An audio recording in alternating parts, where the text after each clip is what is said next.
இன்றைய சாய் விசித்ரா மாரத்தான் நிகழ்ச்சி இடம்பெறுகின்ற விருந்தினர் கூழாங்கல் மற்றும் கொட்டுக்காளி ஆகிய படங்களின் இயக்குனரான PS வினோத்ராஜ்.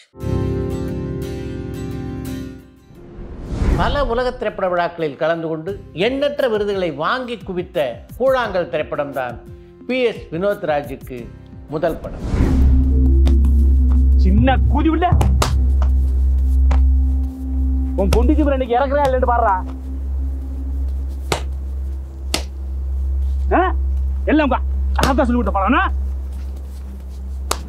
இன்றைக்கு தமிழ் சினிமா உலகிலே உள்ள முக்கியமான இயக்குனர்கள், நடிகர்கள் ஆகிய எல்லோருடைய பாராட்டுக்களையும் இவருடைய இரண்டாவது படமான கொட்டுக்காளி குவித்து கொண்டிருக்கிறது. என்ன 2 பேரும் சேர்த்து ஏற்றிக்கோங்க. எங்கள் வீட்டு பிள்ளைக்கு பேய் பிடிச்சிருக்கு, மிரட்டுறதுக்காக பாலமேடு வரைக்கும் போகிறோம்.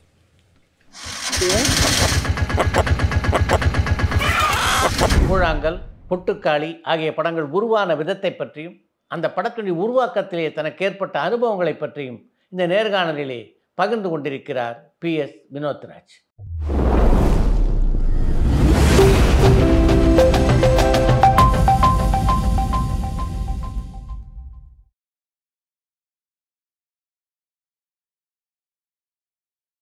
வணக்கம். வணக்கம் சார்.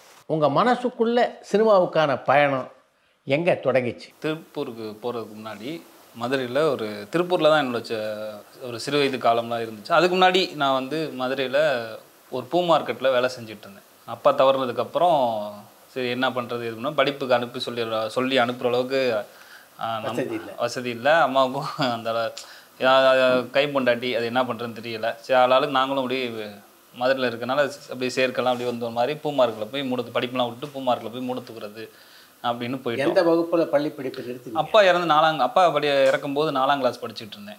4ஆம் கிளாஸ் படிச்சிட்டோன்னே அப்பா இறந்த பிறகுமே வந்து ஒரு மாதிரி குடும்பம் ஒரு இதாக இருந்துச்சு. அப்படியே அம்மா கூட இருந்துட்டு அம்மா வந்து இட்லி கடை வச்சுருப்பாங்க, அப்படி இருந்துக்கிறது. சொல்லி அனுப்புறதுக்கு திட்டி அனுப்புறதுக்கு யாரும் இல்லை. சரி அப்படி என்னென்ன அன்றைக்கி நிறைய சிக்கல் இருந்துச்சு. அப்பா வந்து கொஞ்சம் கடன் சுமையினால தான் தவறி போனார்.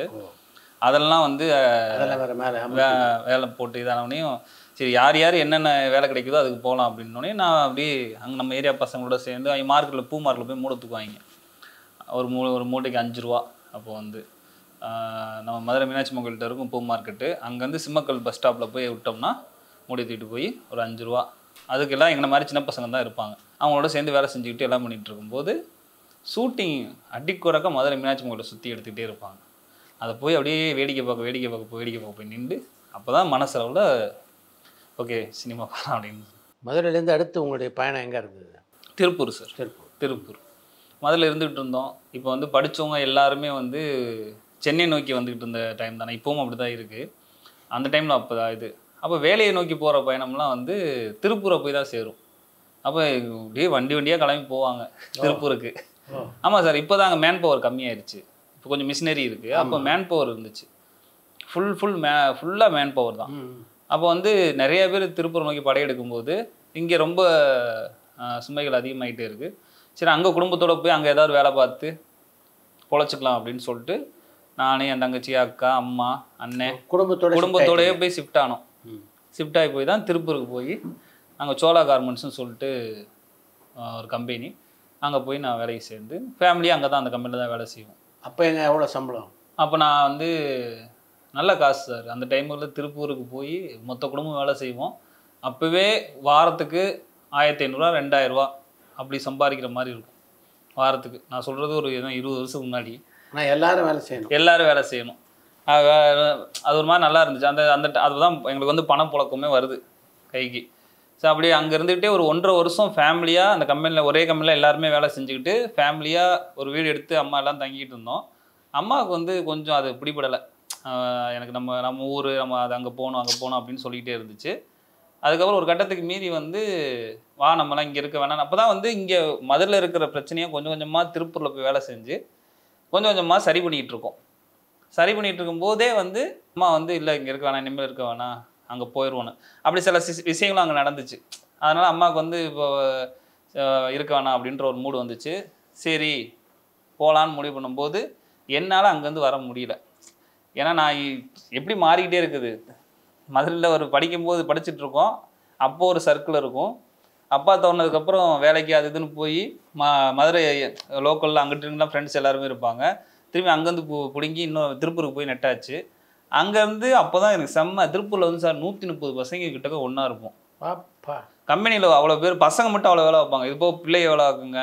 இந்த ஊர்லேருந்து வந்தவங்க இப்போ என்னைய போல் வெவ்வேறு கதை வச்சுட்டு வர்றவங்களாம் அங்கே இருப்பாங்க. கேரளாலேருந்து திருப்பூருக்கு வந்திருப்பாங்க. நான் இங்கேருந்து போன மாதிரி தமிழ்நாடு முழுக்க இருந்து திருப்பூரை நோக்கி வந்த டைம் அது எல்லாரும். அப்போ அவ்வளோ பழக்க வழக்கம் எனக்கு, அவ்வளோ ஃப்ரெண்ட்ஸு. எனக்கு இங்கே நல்லா தான் இருக்குது, காசும் கிடைக்குது, நீங்கள் போங்க நான் வரல அப்படின்ட்டேன். எங்கள் அம்மா எவ்வளோ இப்போ கேட்டு பார்த்துச்சு. என்னால் அந்த டேட்டில் வர முடியல, போ வேணாம் இங்கே இருந்துரும் அப்படின்ட்டு. அப்புறம் என்னை வந்து கம்பெனிலே எங்கள் ஓனர் அம்மாட்ட சொல்லி கம்பெனியில் சில பேர் தங்கிட்டே வேலை செய்கிற இருப்பாங்க. இப்போ அதில் ஒரு ஆளாக என்னை மாற்றிட்டு இவங்க மதுரைக்கு வந்துட்டாங்க. நான் திருப்பூரில் வேலை செஞ்சுக்கிட்டே மாதத்துக்கு ஒரு வாட்டி மதுரைக்கு வந்துட்டு அவங்கள பார்த்து காசு கொடுத்துட்டு இது பண்ணிவிட்டு அப்படியே தான் இருந்துகிட்டு இருந்தேன். எந்த காலகட்டத்தில் சென்னை நோக்கி பயணம்? அதான் சார் இப்போ சினிமா ஆசை வந்துச்சு. திருப்பூரில் தான் அது.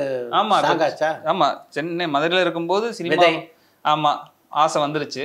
அதுக்கப்புறம் வந்து திருப்பூருக்கு போயிட்டு திருப்பூரில் என்னென்னமோ கொஞ்சம் விட்டா வாழ்க்கையை தவறி போகிற இடத்துக்குலாம் போக வேண்டிய சுச்சுவேஷன்லாம் வந்துச்சு.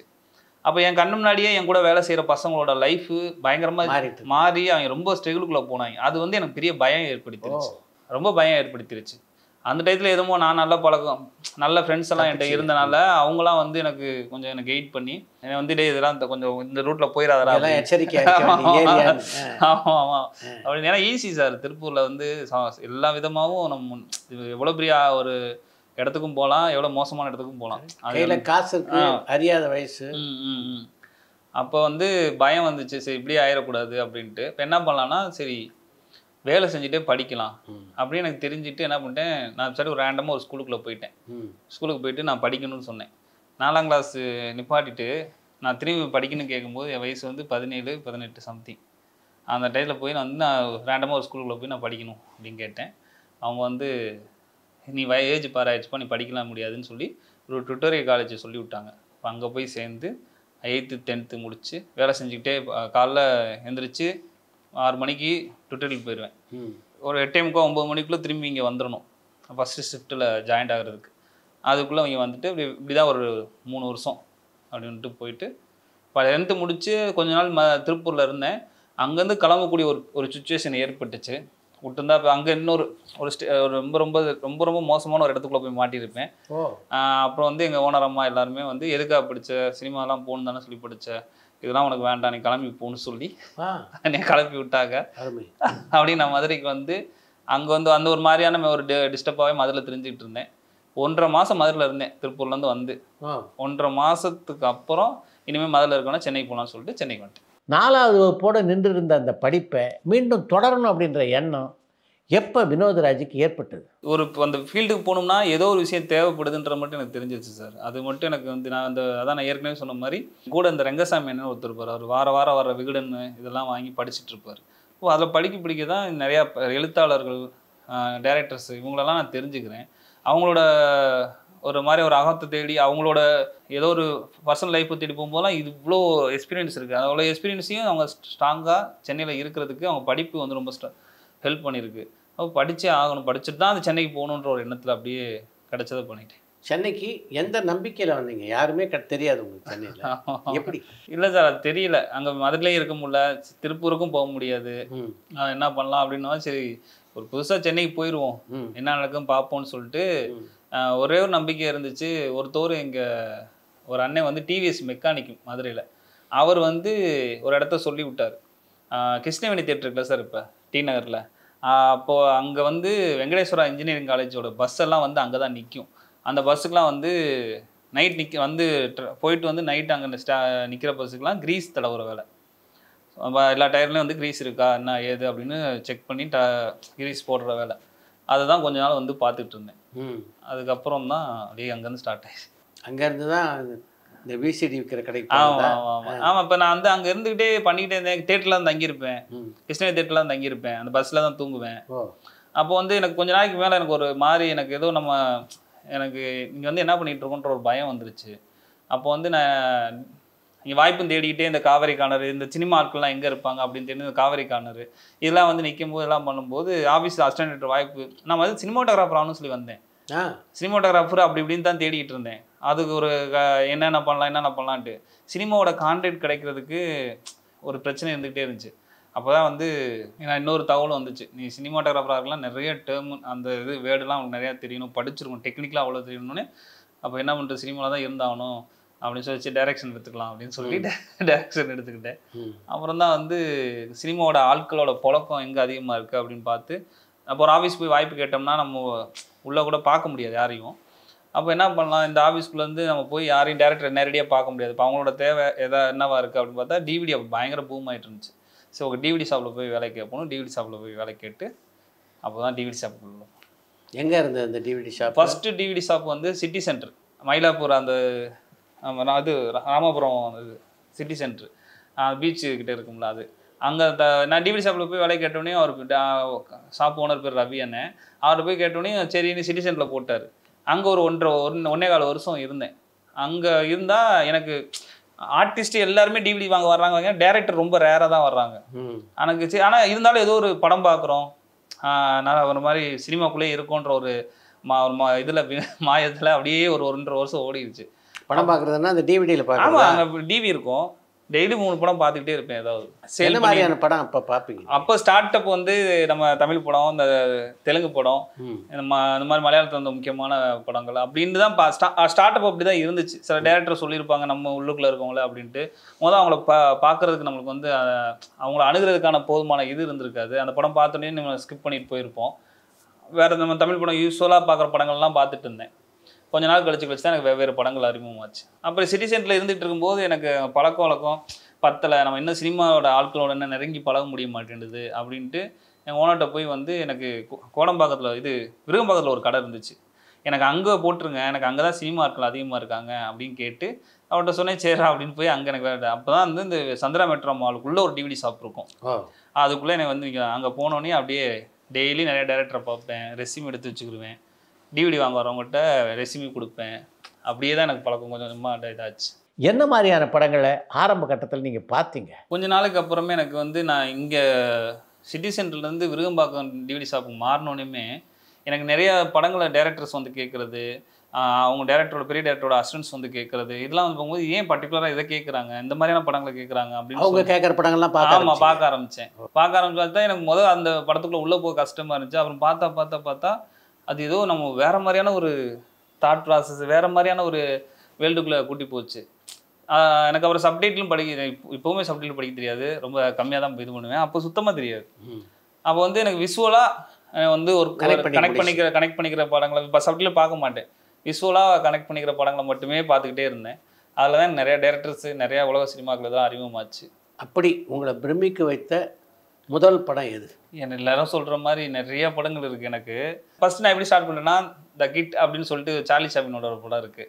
அதுதான் எனக்கு பயங்கர ஹிட் ஆச்சு. எனக்கு வந்து என்னடா அப்படின்ற மாதிரி, ஏன்னா எங்களுக்கு ஊரில் இருக்க வரைக்கும் சரி சார்லி சாப்ளினா ஒரு காமெடியன் அப்படின்ற மாதிரி ஒரு சிரிப்போம் அப்படின்ற மாதிரி பார்த்துட்டு இருந்தோம். பொலிட்டிக்கலான வியூ இங்கே வந்த பிறகு தான் அவர் என்ன பண்ணுறாரு, இதை பற்றி பேசுகிறாருன்றது எனக்கு அப்பப்போ தான் நான் நண்பர் வழியாக சில படிப்பு வழியாக கிடச்சி. அப்போ தான் கொஞ்சம் இலக்கியம்லாம் கூட உள்ளே வந்துட்டு இருந்த டைம். அப்போ அதை பார்க்கும்போது எனக்கு பயங்கர இதாச்சு. அப்படியே ஆரம்பிச்சு போனால் ஜாபர் பனாகிலேருந்து மஜித்லேருந்து எல்லாம் ஏகப்பட்ட பேர், அது லிஸ்ட்டு பெருசாக இருக்கும். அவன் மாதிரி எல்லாருமே, அப்பாஸ் லக்ஷ்மி எல்லாருமே வந்து எனக்கு அவங்களோட படங்களை அப்புறம் திரும்ப பார்க்க ஆரம்பிச்சு. அந்த கடைக்கு வந்து இயக்குனர்களில் யாரெல்லாம் உங்களோட நல்லா பழகினாங்க? எனக்கு நிறைய பேர் வந்து வாங்கிட்டு போவாங்க, நிறைய டைரக்டர்ஸ் வந்து வாங்கிட்டு போவாங்க. எனக்கு சர்க்குணம் சார் தான் வந்து மீட்டே வந்து ஒரு கான்ஃப்ளிக்டாக இருந்துச்சு. அவர் நானும் மீட் பண்ணுறதே ஒரு கான்ஃப்ளிக்டாக தான் இருந்துச்சு. அவர் வந்து டிவிடி ஷாப்பில் வந்து டிவிடி பார்த்துக்கிட்டே வந்தார். பார்த்துட்டே வரும்போது வாகை சுடவா இருந்துச்சு அவர் படம். எனக்கு வந்து வாகை சுடவா களவாணின்னு நினைக்கிறேன், களவாணி தான் வந்து பார்த்துட்டு ஒரிஜினல் டிவிடியே இருக்குது, அதை வாங்கி வச்சுருந்தா கூட பரவாயில்ல, இதையே வாங்கி வைக்கிறேன்னு சொல்லி கான்ஃப்ளிக்ட் தான் ஆரம்பிச்சிச்சு. அப்படியே வந்து அவரோட அப்புறம் பேச ஆரம்பிச்சு இதுன்னு ஆரம்பிச்சு அவர் ஆஃபீஸுக்கு எனக்கு அவர் ஆஃபீஸ் போகிற மட்டும் எனக்கு ரொம்ப இதாக இருக்கும். எனக்கு அங்கே போனால் ஏதாவது ஒரு கொஞ்சம் மதிப்பாங்க, எனக்கு சரியான ஒரு ரெஸ்பெக்ட் இருக்கும் அப்படின்றதுனால நான் அடிக்குறக்கா அப்படியே போக பழகி அப்புறம் அவரோட இதில் ஒர்க் பண்ணிவிட்டு அவர் தயாரித்த மஞ்சப்பை படத்தில் தான் எனக்கு அசிஸ்டன்ட் வாய்ப்பு கொடுத்தார். அப்படி தான் அந்த முதல். எப்படி இருந்தது அந்த படத்தில் உதவி இயக்குனராக பணியாற்றியது? நான் அதுக்கு முன்னாடி நாளை இயக்குனர் சீசன் 3ல் ஒர்க் பண்ணிகிட்டு இருந்தேன். அப்போ டிவிடி ஷாப்பில் வேலை செஞ்சுக்கிட்டே வந்து கிஷோர்ன்ற ஒரு டேரக்டர்கிட்ட போய் அவர் அசிஸ்டன்ட் டேரக்டராக ஒர்க் பண்ணிக்கிட்டே இருந்தேன். எனக்கு அதோட அந்த கரெக்டாக அந்த டைமுக்குள்ளே இந்த ஸ்கிரிப்டை ரெடி பண்ணி ஷார்ட் டிவிஷன் பண்ணி ஸ்டேஜிங் பண்ணி இதை முடிக்கிறது எனக்கு அங்கே பயிற்சி ஆகிட்டே இருந்துச்சு. இதெல்லாம் தெரிஞ்சுக்க ஆரம்பிச்சு. ஆமாம் தெரியாது இருந்துச்சு. ஏன்னா ரொம்ப ஷார்ட் பீரியட் தான் இருக்கும், அதுக்குள்ளே ஒரு ஸ்கிரிப்டை முடிச்சு ஒன்று பண்ணணும். அந்த ப்ராக்டிஸ் எனக்கு அப்போ இருந்துச்சு. நான் அதை அந்த எக்ஸ்பீரியன்ஸோட தான் இந்த நம்ம இண்டஸ்ட்ரிக்குள்ளே போனேன். நான் வந்து மஞ்சப்பில் போய் ஒர்க் பண்ணேன். அங்கே போனால் டோட்டலாக வேறு ஒன்று இருந்துச்சு எனக்கு. டோட்டலாக இங்கே நாங்கள் வந்து ரொம்ப இங்கே எல்லாருக்குமே எல்லாமே தெரியும். இங்கே வந்து கொஞ்சம் தெரியறது கொஞ்சம் கஷ்டமாக இருக்கும். இங்கே என்ன நடக்குது, என்ன ஷார்ட் வைக்கிறாங்க, என்ன பேசுகிறாங்கன்றது எல்லாருமே ஒரு ஃப்ரெண்ட்ஸ் குரூப்பாக இருக்கும். அங்கே போகும்போது அது பெரிய செட்டப்பாக இருக்கும், நம்மளுக்கு ஒன்றுமே தெரியாது. அது கொஞ்சம் கற்றுக்கிற ஃபஸ்ட்டு ஒரு ஸ்டார்டிங் கொஞ்ச நாள் ரொம்ப கஷ்டமாக இருந்துச்சு. அதுக்கப்புறம் எங்கள் டேரக்டர்லேருந்து எல்லாருமே ஓரளவுக்கு ஃப்ரெண்ட்லியான ஆட்கள்னால நான் அப்படியே தேடி தேடி போய் கொஞ்சம் கொஞ்சம் கற்றுக்கிட்டேன். அப்போ இந்த ராஜ்கரன் மெமரி உங்களெல்லாம் பழகக்கூடிய ராஜகரன் தாத்தாட்டெலாம் அவர் ரொம்ப நல்லா பழகும், நல்லா. அந்த படம் உங்களுக்கு என்ன கற்றுக் கொடுத்துச்சு? இல்லை, அந்த படத்தை ஒரு எமோஷனல் கனெக்ட் இருக்குது. ஏன்னா கடைசியாக ஃபிலிமில் ஒர்க் பண்ண படம், ஃபிலிம்லேருந்து டிஜிட்டலாக மாறுதே. இந்த இதை நம்ம அந்த ஸ்மெல்லை நம்ம பார்க்காம போயிடுமோ, அந்த அந்த டேஸ்ட் என்ன தெரியாமல் போயிருமோ, அதோட எக்ஸ்போசர் என்ன தெரியாமல் போயிருமோன்ற ஒரு ஏக்கம் இருந்துகிட்டே இருந்துச்சு. அசிஸ்டன்ட் டேரக்டர் ஒர்க் சேரணும் அதுக்குள்ளேன்ட்டு. எனக்கு அந்த எமோஷன்ஸ் வந்து மஞ்சப்பில் எனக்கு. ஏன்னா கடைசியாக ஃபிலிமில் ஒர்க் பண்ண படம் அது வந்து எனக்கு அதுவே எனக்கு பயங்கர. மஞ்சப்பை முடிஞ்சது. அடுத்து திரும்பி ஒரு மாதிரி அந்த எப்போ ஒரு கமிட்மெண்ட் இருக்கும்போது அது ப்ரெஷராகவே இருக்கிற மாதிரி தெரியும். ஆனால் திடீர்னு அந்த கமிட்மெண்ட் போச்சுன்னா அப்படியே அனாதையாக நிற்கிற மாதிரி இருக்கும். அது மாதிரி இருந்துச்சு. என்ன ஏதுன்னே தெரியல. திரும்பி நம்ம எங்கேயும் போக முடியாது, வீட்டில் தான் இருப்போம். ஓகே, படம் பார்ப்போம், படிப்போம், வேற என்னன்னு தேடும்போது தான் எனக்கு தமிழ்ச்செல்வன் வழி அவரோட எழுத்து எனக்கு ரொம்ப பிடிக்கும்.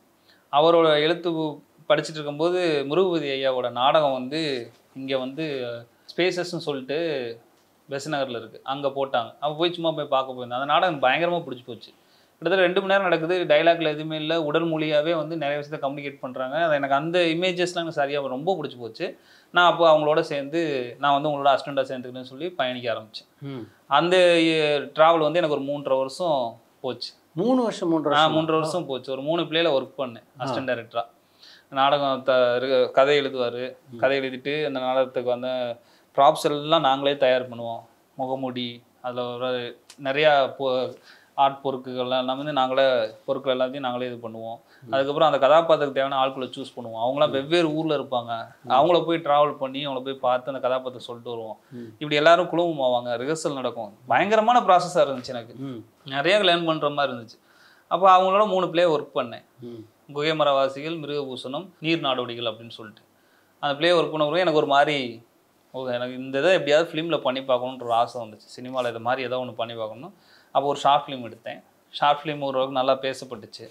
அதை வச்சு தான் எனக்கு கூழாங்கல் ப்ரொடியூசர் சொன்னாங்க.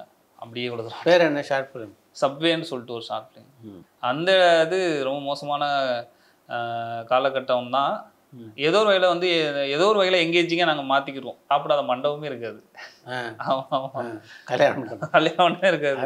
அந்த மாதம் காலண்டர் எடுத்து இந்த மாதம் எத்தனை முகூர்த்தம் வருது சொல்லி அதெல்லாம் பசங்கள்லாம் நோட் பண்ணிட்டு அப்படியே நிறையா மண்டபங்களுக்கு போய் வந்து நாங்களா கூச்சப்படுவோம். நம்மகிட்ட இருக்க நல்ல ட்ரெஸ் எடுத்து போட்டுட்டு, அந்த இதில் நமக்கு எங்கே நல்ல ட்ரெஸ் இருக்குது, இருக்கிற நல்ல ட்ரெஸ் எடுத்து போட்டுட்டு அப்படியே போயிட்டு கூச்சமாக போய் பழகி அப்படியே ஒளிஞ்சு யார் எதுவும் கேட்டுவாலும் பயந்து சாப்பிட ஆரம்பித்தோம். நாங்கள் எங்களுக்கு ரொம்ப எப்படி தைரியம் வந்துடுச்சுன்னா, நாங்கள் அப்படியே அவங்க வீட்டு விசேஷ வீட்டுக்கார மாதிரி போய் மாப்பிள்ளை பொண்ணோட ஃபோட்டோ எடுத்துட்டு அப்படி வர்ற அளவுக்குலாம் நாங்கள் ஆளாகிட்டோம். எங்களுக்கு எக்ஸ்பீரியன்ஸ் ஆயிடுச்சு அந்த மாதிரி. அதான் இதெல்லாம் இருந்தாலும் ஏதோ ஒரு வகையில் ஒரு ஹோப் இருந்துகிட்டே இருக்கும். இதில் நெஞ்சம் மறப்பதில்லை படத்தில் அந்த மாதிரி பிரச்சனை தான் வந்திருக்கா? நான் வந்திருக்கு. ஒரே ஒரு கல்யாணத்தில் மட்டும் போய் உள்ளே போய் உட்காந்து சாப்பிட உட்காந்துட்டோம். அந்த வெள்ளை பேப்பர்லாம் ரோலெல்லாம் விரிச்சிட்டாங்க. விரிச்சு இதை பார்க்கும்போது துண்டாக தெரிஞ்சிட்டோம். தெரிஞ்சவொடனே யார் அப்படின்னு கேட்டாங்க. இந்த ஒரு மாதிரியாக இருந்துச்சு. சரி அப்படி வெளியே போகணுன்னு சொன்னாங்க. வந்துட்டோம் நான் நம்ம ஃப்ரெண்ட்ஸ் எல்லோரும். அது மாதிரி சின்னது இருந்திருக்கு. ஆனால் அதை தாண்டி நாங்கள் வேறு மாதிரி என்ஜாய் பண்ணுவோம். ஜாலியாக இருக்கும். நான் போய் என்ஜாய் பண்ணிட்டோம். அவங்க ஃபோட்டோவை பார்ப்பாங்களே, இவங்க யாருன்னு கேட்பாங்களே அப்படின்ட்டு. இது மாதிரி எத்தனை நண்பர்கள் இருந்தாங்க? அப்போ நிறைய பேர் இருந்தாங்க. எனக்கு அதே எனக்கு தெரியல. ஏதோ ஒரு வகையில் நான் பொழைச்சிட்டேன் அப்படின்ற மாதிரி இருக்குது. ஆனால் என் கூட வந்து MBA படித்த ஃப்ரெண்டு ஒருத்தர் இருந்தான், ராஜ்குமார்னு.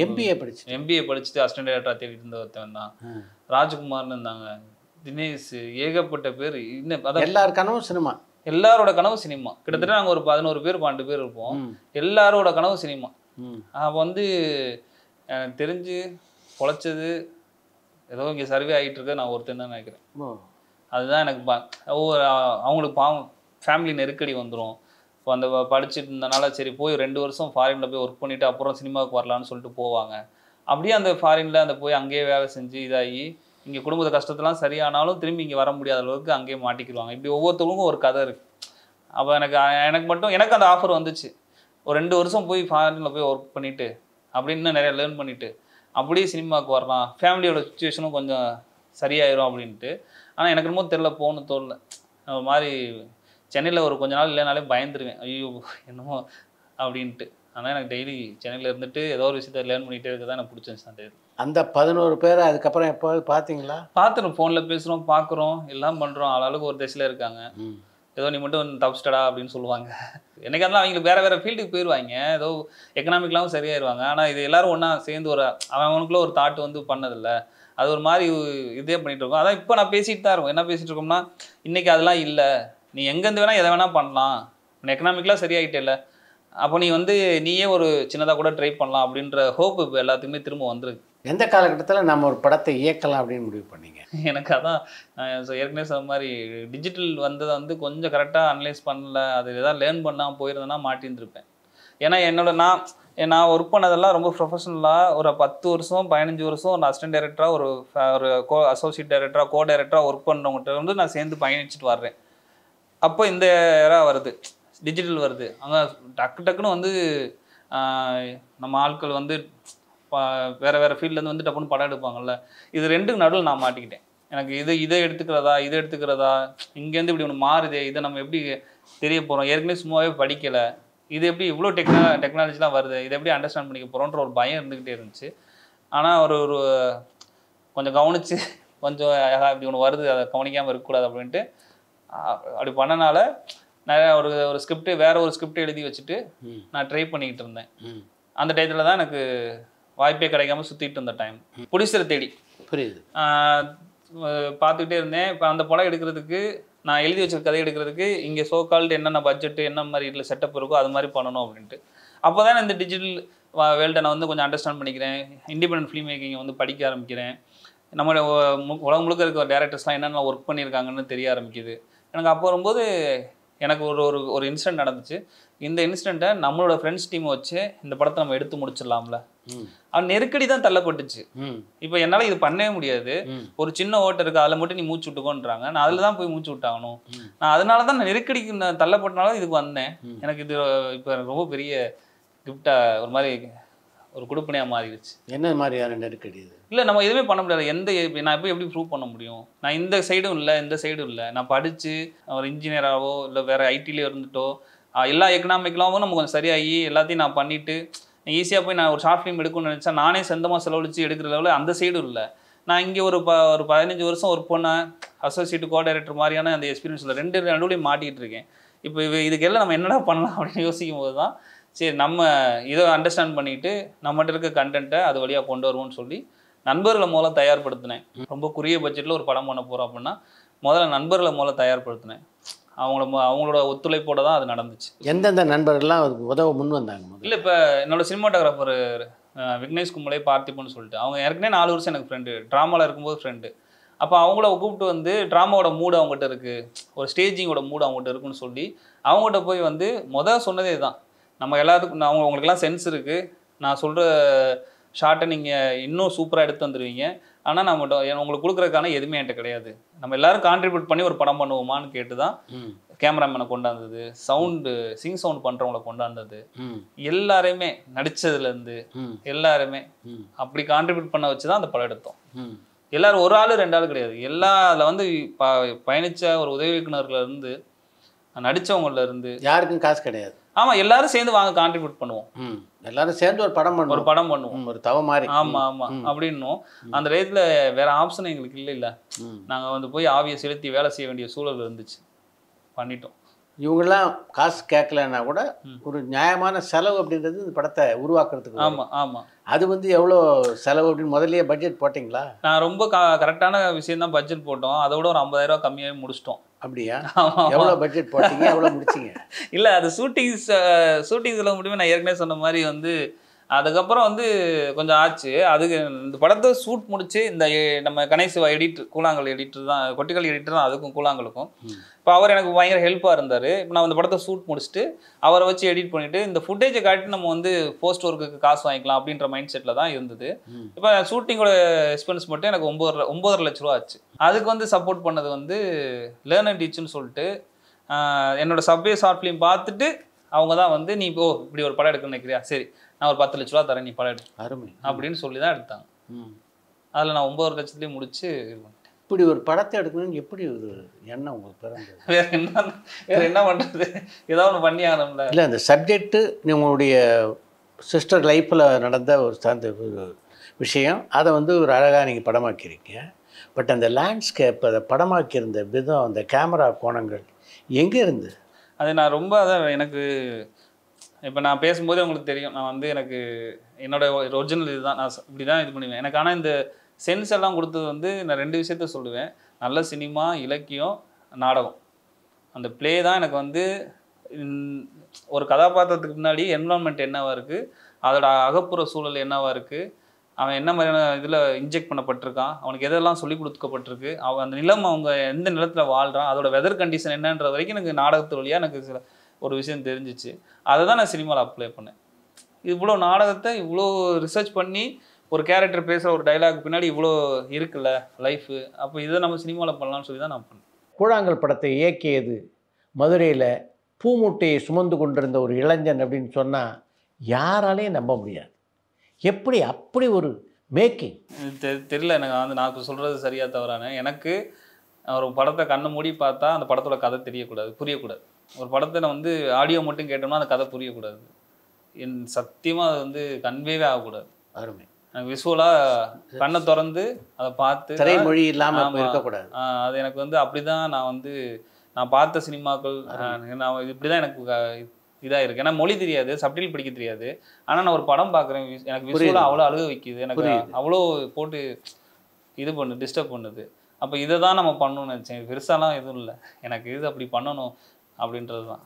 அதில் முக்கியமான கதாபாத்திரத்தில் நடிச்சிருந்த அந்த பையனும் சரி, அவனுடைய தந்தையும் சரி, இதை விட சிறப்பாக நடிக்கவே முடியாதுன்ற அளவுக்கு மிகச்சிறப்பாக நடிச்சிருந்தாங்க. எப்படி?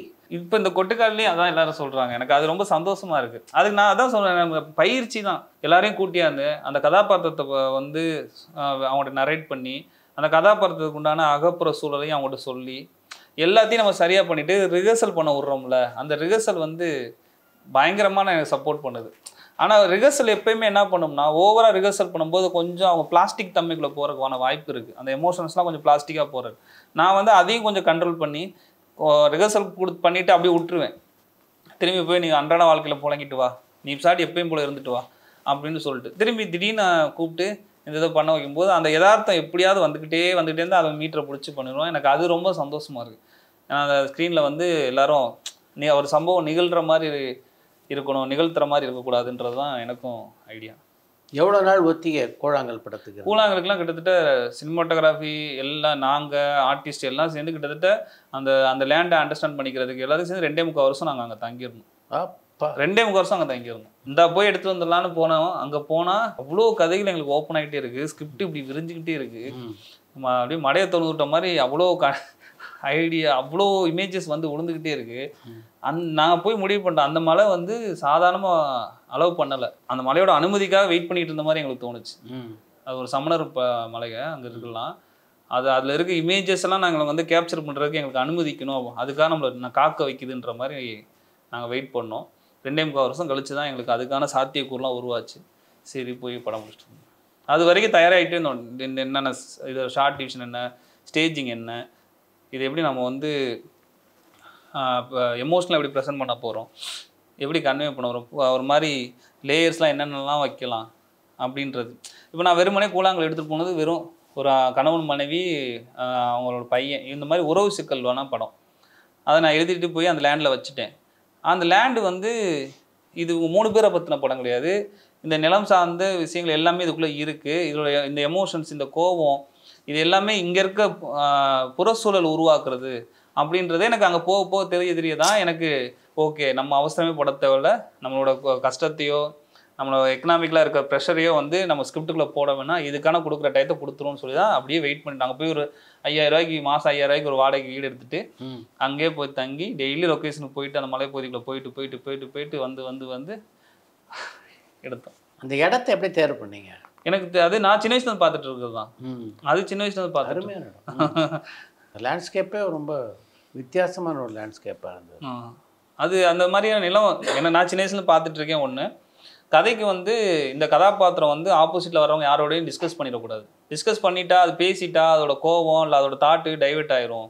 இந்த நிலம் இந்த இயற்கை வந்து அவனுக்கு ஒரு மாதிரியான ஒரு சென்ஸை கொடுக்கணும். மனிதர் இப்போ சில ட்ராவல் மூவிலாம் பார்ப்போம்ல, போயிட்டே இருக்கும்போது ஆப்போசிட்டில் ஒரு கேரக்டர் ஏதோ ஒரு கேரக்டர் வந்து ஏதோ ஒரு விஷயத்த போதிச்சுட்டு போயிடும். அதனால இவன் ஒரு லைட்டாக சேஞ்ச் ஆவான். எனக்கு அந்த மாதிரி வேணாம், அந்த நேச்சர் ஏதாவது ஒன்று பண்ணட்டும் அப்படின்னு சொல்லி தான் அந்த நிலம் அதுக்கும் சப்போர்ட் பண்ணுச்சுன்னு. இந்த படத்துடைய இறுதி காட்சியில் அந்த கிழவி தண்ணி எடுக்கும்போது அந்த ஊரை சேர்ந்தவங்களாம் அப்படி உட்காந்துருப்பாங்க. பெரும்பாலும் பார்த்தீங்கன்னா அப்படியே ஸ்டில்லாக இருப்பாங்க. 1-2 பெண்களை தவிர எல்லாரும் அப்படியே வந்திருப்பாங்க. அது நீங்கள் திட்டமிட்டு அது மாதிரி அமைச்சிங்களா அந்த காட்சியை? இது எதுவுமே எங்களுக்கு நாங்கள் இங்கே ஒரு சினிமா பார்க்குறோம், இங்கே ஒரு எமோஷன்ஸ் பார்க்குறோம், இங்கே ஆர்டிஸ்ட் நடிக்கிறதெல்லாம் நாங்கள் பார்க்குறோம். இதுதான் எனக்கு தெரியாமல் இன்ஜெக்ட் ஆகிருக்கும். நான் போய் இப்போ நான் அந்த எக்ஸாம்பிள் அந்த இடத்த சொல்கிறேனே, அந்த இடத்துக்கு நாங்கள் போனோடனையும் எப்படி ஆயிடுச்சுன்னா போனோடனையும் சிம்பத்தியாக அனுதாபமாக அந்த இடத்த நாங்கள் பார்க்க ஆரம்பிச்சிட்டோம். உச்சி கொட்ட ஆரம்பிச்சிட்டோம். அப்படி பாவம் எவ்வளோ கஷ்டப்படுறேன் அப்படி இப்படின்ட்டு. அங்கே போய் போக தான் தெரியுது, நீ என்னை அனுதாபமாலாம் பார்க்காத, என்னை அப்படி பதிவு பண்ணு நினைக்காத, இங்கே என்ன இருக்குது அதை முதல்ல கவனி அப்படின்னும் போது தான் நாங்கள் மொத்த நிலத்தையும் ட்ராவல் பண்ணி அப்போ அந்த கிளைமேக்ஸ் ஷாட்டை நாங்கள் ஃபஸ்ட்டு எடுக்கவே இல்லை. அதுதான் படத்தோட கடைசி ஷாட்டாக ஷூட்டாகவும் இருக்குன்னு முடிவு பண்ணிட்டோம். ஏன்னா எங்களால் அந்த நிலத்தை அண்டர்ஸ்டாண்ட் பண்ணிக்க முடியும். நாங்கள் போய் என்ன இந்த பயணத்திலேயே எனக்கு ஒன்றே தோணுச்சு, நம்மளோட சினிமாக்கள் எல்லாத்தையும் ஒரு அனுதாபமோ ஏதோ ஒன்றாவோ பார்க்க சொல்லிக்கிட்டே இருக்கிற மாதிரியும் நம்ம அதே மாதிரி பார்த்துட்டு இருக்க மாதிரியும் இருந்துகிட்டே இருந்துச்சு. எனக்கு இந்த பயணத்தின் வழியாக எதுவுமே நம்ம அப்படி பண்ணிட வேண்டாம், சிம்பத்தியாவோ அனுதாபமாவோ எதுவுமே நம்ம சம்பாரிச்சிட வேணாம் அப்படின்னு முடிவு பண்ணி அப்படியே இந்த ட்ராவலெல்லாம் போயிட்டு தான் அந்த இடத்துக்கு வந்தோம். அவன் போனப்பறம் தான் தெரியுது அதுக்குள்ளே அவ்வளோ லேயர்ஸ் இருக்குது. நாங்கள் இந்த படத்தில் ஒரு கதையெல்லாம் எழுதி இந்த பயணத்தெல்லாம் நெடும்பயணத்தை வந்து கொண்டு போய் அங்கே போய் வச்சா இவ்வளோ பிரச்சனை இருக்குது, இவ்வளோ கொடுமைகள் இருக்குது, இங்கே எந்த இதுவும் சப்போர்ட் கிடையாது, இங்கே இருக்கிற எந்த ஒரு பொலிட்டிக்கலாவோ ஏதோ வாட்டவர் எதுவுமே சப்போர்ட் கிடையாது. ஆனால் ஏதோ ஒரு நிலத்துல ஏதோ இந்த வறண்ட நிலத்துலேருந்து எங்கேருந்தோ ஒரு ஊற்றுலேருந்து ஒரு தண்ணி வருதுல்ல, அதுதான் இவங்களோட நம்பிக்கை, என்னைக்காவது நம்ம சூழல் மாறும் அப்படின்றது எனக்கு தெரிஞ்சு. அப்புறம் இவ்வளோ பிரச்சனைகள் வந்து இங்கே தான் அவங்க இந்த பெண்கள்லாம் ஆசுவாசமாக இருக்காங்க, பதட்டமே இல்லாமல் உட்காந்துருக்காங்க. அவங்க இவ்வளோ நேரம் உட்காரணும், நிதானமாகணும், அவங்க ஒரு மாதிரி புத்தர் மாதிரி அங்கே கொஞ்ச நேரம் இருக்கணும். ஜென் மலையில அவங்க இருக்கிறதையும் இந்த நிலம் தான் கொடுக்குது. துப்புன்னு வந்துருச்சுன்னா பிடிச்சிட்டு ஓடி போயிட்டு திரும்பி வீட்டுக்கு போயிருப்பாங்க. திரும்பி ஏதோ நடக்கும், சண்டையாகும், பிரச்சனையாகும், ஏதோ ஒன்று இதாகும். அவன் மனசு அப்படியே ஒரு மாதிரி பதட்டத்திலே இருக்கும். அந்த பெண்களுக்கு ஒரு பெரிய நிதானத்தை கொடுக்கறது அந்த நிலம் தான் அதுவும் கொடுக்குது அப்படின்றதெல்லாம் எங்களுக்கு இவ்வளோ கடந்து போனப்பறம் தான் தெரியுது. அப்போ தான் எங்களுக்கு தெரியுது இந்த சீனை நீ இப்படி கேப்சர் பண்ணு. நான் போனோன்னு இப்படி வச்சிடலாம், அப்படி வச்சிடலாம், அது பண்ணிடலாம், இது பண்ணலாம், ஒருத்தவங்களுக்கு க்ளோஸு அப்படியே ஒருத்தவங்க ஏக்கமாக பார்த்துட்டு வருவோம். இப்படி பேசிட்டு இருந்தேன் நாங்கள் ஒரு 2.25 வருஷத்துக்கு முன்னாடி. அதுக்கப்புறம் அங்கே போகும்போது எல்லா பெண்களையும் எல்லாமே எங்களுக்கு அவ்வளோதான் முடிஞ்சிச்சு, இவ்வளோ தான் ஷார்ட், இது போதும் அப்படின்ட்டு. அதுதான் எல்லாம் எதுவுமே நாங்கள் எதுவுமே பண்ணதில்லை. நான் பிளாங்காக போய் அங்கே அப்சர்வ் பண்ணுறதுக்கு தயாராக இருந்தோம். அது எங்களுக்கு ஒன்று சொல்லிச்சு, அதை கரெக்டாக ப்ரெசென்ட் பண்ணோம். எந்த காலகட்டத்தில் இந்த படத்துக்கு கூழாங்கல் அப்படின்னு பேர் வைக்கணும்னு முடிவு? ஸ்டார்டிங்லேருந்து எனக்கு அதான் அப்படியா? ஸ்டார்டிங் ரைட்டிங்லேருந்து என்ன குறியீடாக அதை வைக்கணும்னு நினச்சிங்க? இப்போ வந்து இது ஒரு அந்த வெதர் பெரிய ரோல் பண்ண போகுது, லேண்டு பெரிய ரோல் பண்ண போகுது அப்படின்னு எனக்கு முருகதையிட்ட சொல்லும்போது இப்போ கூழாங்கல் டைட்டில் அப்படின்னு உலகத்தோட முதல் கதைடா அப்படின்னாரு. முதல் கதை நீரை சொல்லுவாங்க, ஆனால் ஸ்டோன் தானே உலகத்தோட முதல் கதை அப்படின்வாரு. அருமை அப்படின்வாரு. அது ஒன்று பிரிஞ்சு இப்படின்னு அது சயின்ஸாக ஒன்று சொன்னார். அப்போ எனக்கு வந்து அது எனக்கு ரொம்ப பிடிச்சிருந்துச்சி. அப்புறம் இந்த பயணத்தில் வந்து நீர் தாகம் எடுக்காமல் நம்ம ஊரில் இருக்கிறதுக்காக கூழாங்கலை வாயில் போட்டுனா உமிழ் நீரை சுரக்கணும். இது ஏகப்பட்ட இது. அப்புறம் கூழாங்கலை போய் கடைசி வைக்கும்போது நீங்கள் இன்னைக்கு பார்த்த இவங்களுடைய எத்தனையோ நாள் வாழ்க்கையில் இது ஒரு நாள் அந்த அவனுடைய பயணம் இது மாதிரி பல நாள் இருக்கும் அப்படின்றதுக்கு ஒரு குறியீடு. ஆமாம், இது மாதிரி ஏகப்பட்ட விஷயம் எனக்கு அது பிடிச்சிருந்தனால நான் அப்படியே ஓகே இதான் டைட்டில் வந்துச்சு. அது கேட்சியாக இருக்குமா, இது இந்த டைட்டில் வச்சா என்ன கன்வே ஆகும் அப்படின்றத எனக்கு தெரியல, அப்படியே வச்சுட்டேன். முதல் பிரதி பார்த்தபோது எப்படி இருந்தது உங்களுக்கு? ரொம்ப எப்பயுமே ஒரு சந்தோஷமாக இருக்குங்களா. நம்ம மனசுக்குள்ளேயே ஓடிட்டு இருந்த இமேஜஸ் எல்லாம் அப்படியே கோர்வையாகி ஒரு படமாக பார்க்கும்போது அதான் நான் அங்கேயும் பயங்கர சாட்டிஸ்ஃபேக்ஷன். நாங்கள் வந்து அந்த படமே எதுக்கு எடுத்தோம், நம்மளுக்கு என்ன வருது நம்ம சரியாக தான் இருக்கமா இல்லையா, ஆசைப்பட்டு ஒரு 15 வருஷம் சுற்றிக்கிட்டு இருக்கோம், நம்மளுக்கு ஒரு பெயின் வந்திருக்கு, அந்த பெயினை போய் வெளியே சொல்ல முடியாது, நம்மளோட மீடியம் சினிமா அது வழியாக அதை கடத்த பார்ப்போம் அப்படின்னு சொல்லி ஒரு படம் எடுக்கிறோம். அது வரைக்கும் சந்தோஷம். ஊரில் போய் தர கட்டி போட்டு காட்டலான்றதான் எங்களோட உச்சபட்சமான ஐடியாவாக இருந்துச்சு. அப்போ அவ்வளோதான், அங்கேயே நாங்கள் ஹாப்பி ஆகிட்டோம். அதுக்கப்புறம் தான் எங்களுக்கு இந்த ஃபெஸ்டிவல்ஸு அங்கீகாரம்லாம் ரெண்டாவது. இப்போ நீங்கள் முதல்ல எவ்வளோ எடுத்தீங்களோ அதானா, இல்லை இது போக நிறைய வெட்டுப்பட்ட காட்சிகள் நிறைய? இல்லைங்க, அது எனக்கு நம்மளால முடியாது. நம்மளுக்கு இருக்கிற இப்போ ஒரு பொருளாதார சூழலுக்கு நான் அன்னைக்கும் சரி எவ்வளோ தேவையோ அதான் எடுத்தீங்க. ஆமாம், கொட்டுக்காளியும் சரி கூழாங்கலும் சரி நம்மளுக்கு என்ன தேவையோ அதான் எடுத்திருக்கோம். ஏன்னா அது அந்த இதுக்குள்ளே நான் எனக்கு இன்னும் எனக்கு அது கொஞ்சம் பயம்.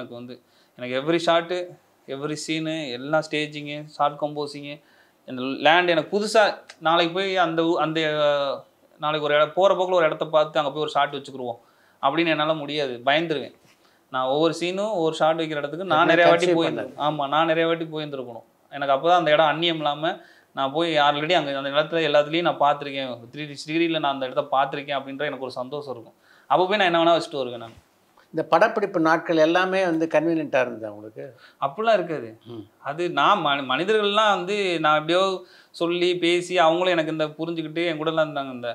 இந்த மிஷினு நம்ம கேமரா இதெல்லாம் ஒன்றும் பண்ண முடியாதுல்ல. அது எப்படி தாங்கும், அது எப்படி நம்ம சொல்கிறது கேட்கும்.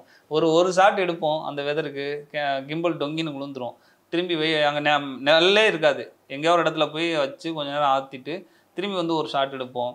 ஒரு நாளைக்கே மிஞ்சி போனால் ஒரு 4 ஷாட் 5 ஷாட்டு தான் எடுப்போம். அது கரெக்டாக வர வரைக்கும் திரும்ப எடுப்போம். அப்படி இந்த மாதிரி 27 நாளில் படத்தை முடித்தோம். இந்த படத்துக்கு நிதி உதவி பண்ணாங்களே, அவங்க படத்தை பார்த்துட்டு என்ன சொன்னாங்க? அவங்களும் ரொம்ப பிடிச்சிருந்துச்சு. யாருக்கும் அதான் கூழாங்கல் ஸ்டார்டிங்லேருந்து யாருக்குமே அது என்னவா இப்படி ஏற்றுக்குருவாங்க அதுன்ற இடத்துக்குலாம் போகல. அது பார்த்ததுலேருந்தே அது கூழாங்கல் ப்ளஸ் தான். அது ஒரு உலகத்தரத்தில் அமைஞ்சிருக்கிற படம். அப்படிப்பட்ட படமாக அது அமைஞ்சிருக்கின்ற பாராட்ட முதல்ல யார் உங்களுக்கு சொன்னாங்க? நிறையா பேர் நம்ம ஃப்ரெண்ட்ஸு இது பண்ணி எல்லாம் சொன்னாங்க. ஆனால் நம்ம மதிக்கிற ஆள் ஒருத்தர் சொல்லணும், நம்மளை அப்ரிஷியேட் பண்ணணும், அவங்க பார்ப்பாங்களா இல்லாங்களா அப்படின்ற ஒரு இதாக இருக்கும்ல. ராமண்ணே ஃபஸ்ட்டு சொன்னார். ராமண்ணே ஃபஸ்ட்டு அவர் தான் நம்ம எடுத்த படத்து மேலே நம்மளை தாண்டி ஒரு புரிதலோடு பேசுகிறாரே அப்படின்ற மாதிரி எனக்கு தோணுச்சு. நமக்கு இதெல்லாம் தோணாது. நம்ம ஏதோ எடுத்துகிட்டு வந்துட்டோம், இதுக்குள்ளே இவ்வளோ இருக்கா அப்படின்னு நினச்சி அவங்க பேசும்போது எனக்கு பயங்கர ஹாப்பியாக இருந்துச்சு. லெனின் பாரதி அண்ணன் அவர்லாம் எல்லாருமே அப்புறம் நிறைய வெற்றிமாறன் சார்லாம் அப்போ எல்லா பக்கம் போய் இன்டர்வியூலையும் சொல்லிட்டு இருப்பார் கூழாங்கலை பற்றி. அவர் தான் ஓப்பனாக வெளியே இது சொல்லுவாங்க. ராமண்ணே எல்லாத்துக்கும் ஓடி போய் காட்டுறான்னு அவரும் கூட சேர்ந்து ஓடியாந்துட்டு இருப்பார். வெற்றிமாறன் சார் இன்டர்வியூலாம் போனால் இப்படி ஒரு படம்னு எனக்கு ரொம்ப சந்தோஷமாக இருந்துச்சு. எங்களுக்கு அதுக்கு முன்னாடி ஒன்று போதிக்கப்பட்டிருக்கும்ல, மெயின் ஸ்ட்ரீமில் இருக்கவங்களாம் இந்த போன்ற படங்களை சப்போர்ட் பண்ண மாட்டாங்க அப்படின்ட்டு. எனக்கு அது எல்லாமே உல்ட்டாவாக நடந்துச்சு. மெயின் ஸ்ட்ரீமில் இருக்கவங்க தான் பயங்கர சப்போர்ட் பண்ணாங்க. ரவுடி பிக்சர்ஸ் தான் இந்த படத்தை லாஸ்ட்டாக ஃபுல்லு டேக் ஓவர் பண்ணிக்கிட்டு நல்லா வெளியே இது பண்ணாங்க. இந்த மாதிரி மெயின் ஸ்ட்ரீமில் இருக்கவங்க அவ்வளோ சப்போர்ட் பண்ணாங்க. கூழாங்கல் படத்தினுடைய டைட்டிலில் சர்க்குணத்தினுடைய பெயரை நீங்கள் போட்டிருக்கிறத புரிஞ்சிக்க முடியுது. ஏன்னா அவர் மூலம்தான் உதவி இயக்குனராக பணியாற்றக்கூடிய வாய்ப்பு உங்களுக்கு கிடைச்சிது. ஆமாம், அவர் பெயர் நீங்களாக ராம், வெற்றிமாறன், கீது மோகன்தாஸ், லெனின் பாரதி அப்படின்னு பல பேருடைய பெயர்கள் இடம்பெற்றிருக்கு. இவங்கெல்லாம் படத்தை பார்த்து பாராட்டியவர்களா, இல்லை வேற வகையில் அவங்களுடைய உதவி உங்களுக்கு இருந்ததா? இல்லை, அது எனக்கு பெரிய விஷயமா பட்டுச்சு. இப்போ அவங்க அன்னைக்கு ஒரு வாய்ஸ் எழுப்பாமல் இது ஒரு நல்ல படம்னு சொல்லாமல் போயிருந்தா இன்றைக்கி நான் கொட்டுக்காளியே எடுத்துருப்பேனா என்னன்னு தெரியாது. அது பெரிய ஒரு இப்போ அவ்வளோ பேர் எனக்கு இறங்கி சப்போர்ட் பண்ணி உண்மைதான் அதெல்லாம் எனக்கு இருக்குல்ல, அதுக்கு நான் தேங்க்ஸை தவிர நன்றியை தவிர என்ன சொல்ல முடியும். அதை கண்டிப்பாக போட்டுடலாம் அப்படின்னு போட்டது தான். எந்த காலகட்டத்தில் நயன்தாராவும் விக்னேஷ் சிவனும் இந்த படத்தை பார்த்தாங்க? ராமண்ணன் தான் கூட்டி போய் அவங்க பார்த்தனுமே எமோஷனலாக கனெக்ட் ஆகி இது பண்ணிட்டாங்க. ஃபஸ்ட்டு எடுத்தோன்னு அண்ணன் ராமண்ணன் மீட் பண்ண கொஞ்ச நாளில் அந்த படத்தை பொறுத்த வரைக்கும் பல விருதுகளை உங்களுக்கு பெற்றுத்தந்த படமாக அது அமைஞ்சது. எப்படி இருந்தது? அது எல்லாமே எனக்கு போனஸ் தான். படம் எடுத்துட்டோம், இண்டஸ்ட்ரியில் இருக்க எல்லா பெரிய டைரக்டரும் அந்த படம் நல்லா இருக்குன்றாங்க. பயங்கர ஹாப்பியாக இருந்துச்சு. இது இங்கே இருக்கவங்க பாடுறாங்க, நம்ம உலக வேறு எங்கேருந்து ஒரு அங்கீகாரம் கிடைக்குமா அப்படின்னு பார்த்தா ரோட்டர்டாம்லேருந்து ஒரு பெரிய ப்ரைஸ் மணி, அது ஒரு சின்ன ஒரு இது இருக்குது. நாங்கள் 3500 கட்டி நானும் என் அசிஸ்டன்ட் டைரக்டர் அரவிந்த்னு ஒரு பையன் அவனும் ரோட்டர்டாமுக்கு சப்மிட் பண்ணுறோம். அவங்க கேட்ட பீஸ் எங்களால் கொடுக்க முடியல. அவன் அந்த டயத்தில் அப்போ இவங்கெல்லாம் பார்க்குறதுக்கு முன்னாடி வரக்கு முன்னாடி நடந்தது. அப்போ எங்களுக்கு ஃப்ரீ ஏதாவது ஆஃபர் கொடுங்க அப்படின்னு சொல்லி ஒரு மெயில் அனுப்புகிறோம். இதுதான் எங்கள் படம், ஆஃபர் கொடுங்க அப்படின்னு சொல்லிட்டு. அப்போ வந்து ராமனெல்லாம் இப்போ இது பண்ணுறாரு, அங்கே இருக்க இவங்கள்ட்டலாம் இது பண்ணுறாரு. அப்போ வந்து எங்களுக்கு ஒரு ஆஃபர் பண்ணுறாங்க. ஆஃபர் பண்ணால் 3500 சம்திங் நாங்கள் கட்டி சப்மிட் பண்ணுறோம். ஒரு 3 மாதம் 3.5 மாதம் கழிச்சு அந்த படத்துக்கு கிடைச்ச ப்ரைஸ் மணி வந்து 32 லட்சம் எவ்வளையோ. மணி வேடிவாக நான் சொல்லலை, வெளியேருந்து எக்கனாமிக்கலாக அது சரி பண்ணும்போது தொடர்ந்து இது மாதிரியான ஒர்க் பண்ணலாம் அப்படின்னு ஒன்று நம்பிக்கை வரும்ல. என்ன அப்படியே வணிகம் வந்து கலை வந்து வணிகத்தை சார்ந்து தானே இருக்குது. அதுவும் அங்கேருந்து ஒரு பூர்த்தி ஆகும்போது எனக்கு ரொம்ப சந்தோஷமாக இருந்துச்சு. அதுக்கப்புறம் நிறைய ஃபெஸ்டிவல்ஸு, படம் தான் என்னை வெளிநாட்டுக்கு முத கூட்டி போச்சு. இப்போ இங்கேருந்து நான் வெளிநாட்டுக்கு போகிறேன்ல, அவங்க ஃபெஸ்டிவல்ஸ்காரங்க என்னை கூட்டி போகிறது தான். நான் இது வரைக்கும் 5 பைசா செலவழிச்சதில்ல, யாரும் செலவழிச்சதில்லை. ஃபெஸ்டிவல்ஸ்காரங்க என்னை வந்து இங்கேருந்து நான் ஃப்ளைட் ஏறினது திரும்பி சென்னைக்கு வந்து இறங்குற வரைக்கும் நான் கூட்டி போவேன். இப்போ நான்லாம் வெளிநாடு போய் நினச்சி பார்த்துருப்பேனா. அது மாதிரி இன்றைக்கி என் பாஸ்போர்ட்டில் அத்தனை ஸ்டாம்ப் இருக்குது. எல்லாமே நம்ம எடுத்த சினிமா என்னை கூட்டி போனது. நான் கை காசு போட்டு செலவழிச்சு கூட்டி போகிற அளவுக்கு கூட நான் இது மாறல. இந்த படங்கள் என்னை கூட்டி போகுது, அது எனக்கு பயங்கர ஹாப்பியாக இருக்குது. இதுக்கு மீறி என்ன வேணும் அப்படின்றது. உங்கள் வீட்டில் எல்லாம் படம் பார்த்துட்டு என்ன சொன்னாங்க? இப்போ எப்படி வழக்கம் போல் வெளியே வந்து இது என்ன அப்படின்னு ஒரு அண்டர்ஸ்டாண்ட் பண்ணிக்கிறதுக்கு சின்ன ஒரு கன்ஃபியூஷன் இருக்கும். அது வீட்லேயும் இருக்கும்ல. அவங்களுக்கும் எல்லாருக்குமே வந்து ஏதோ ஒன்று பண்ணிருக்கான், அவனுக்கு உதவி செய்வோம், அவன் கேட்குறதெல்லாம் பண்ணுவோம். நான் வந்து சமைச்சு போட சொல்கிறான்னா போடுவோம், ஏதாவது அந்த ஷூட்டிங் டேட்டில் ஏதாவது வேலை சொல்ல சொல்கிறான்னா செய்வோம். அவன் என்னமோ பண்ணுறான், 4 பேர் நல்லா இருக்குன்னு சொல்கிறாங்களே அப்படின்றது தான் அவங்களுக்கு ஸ்டார்டிங்கில் இருந்துச்சு. இப்போ அது ரொம்ப பெரிய விஷயமாக சந்தோஷப்பட்டு கொண்டாடிக்கிறேன். இந்த கொட்டுக்காளி எந்த காலகட்டத்தில் எழுதப்பட்ட கதை?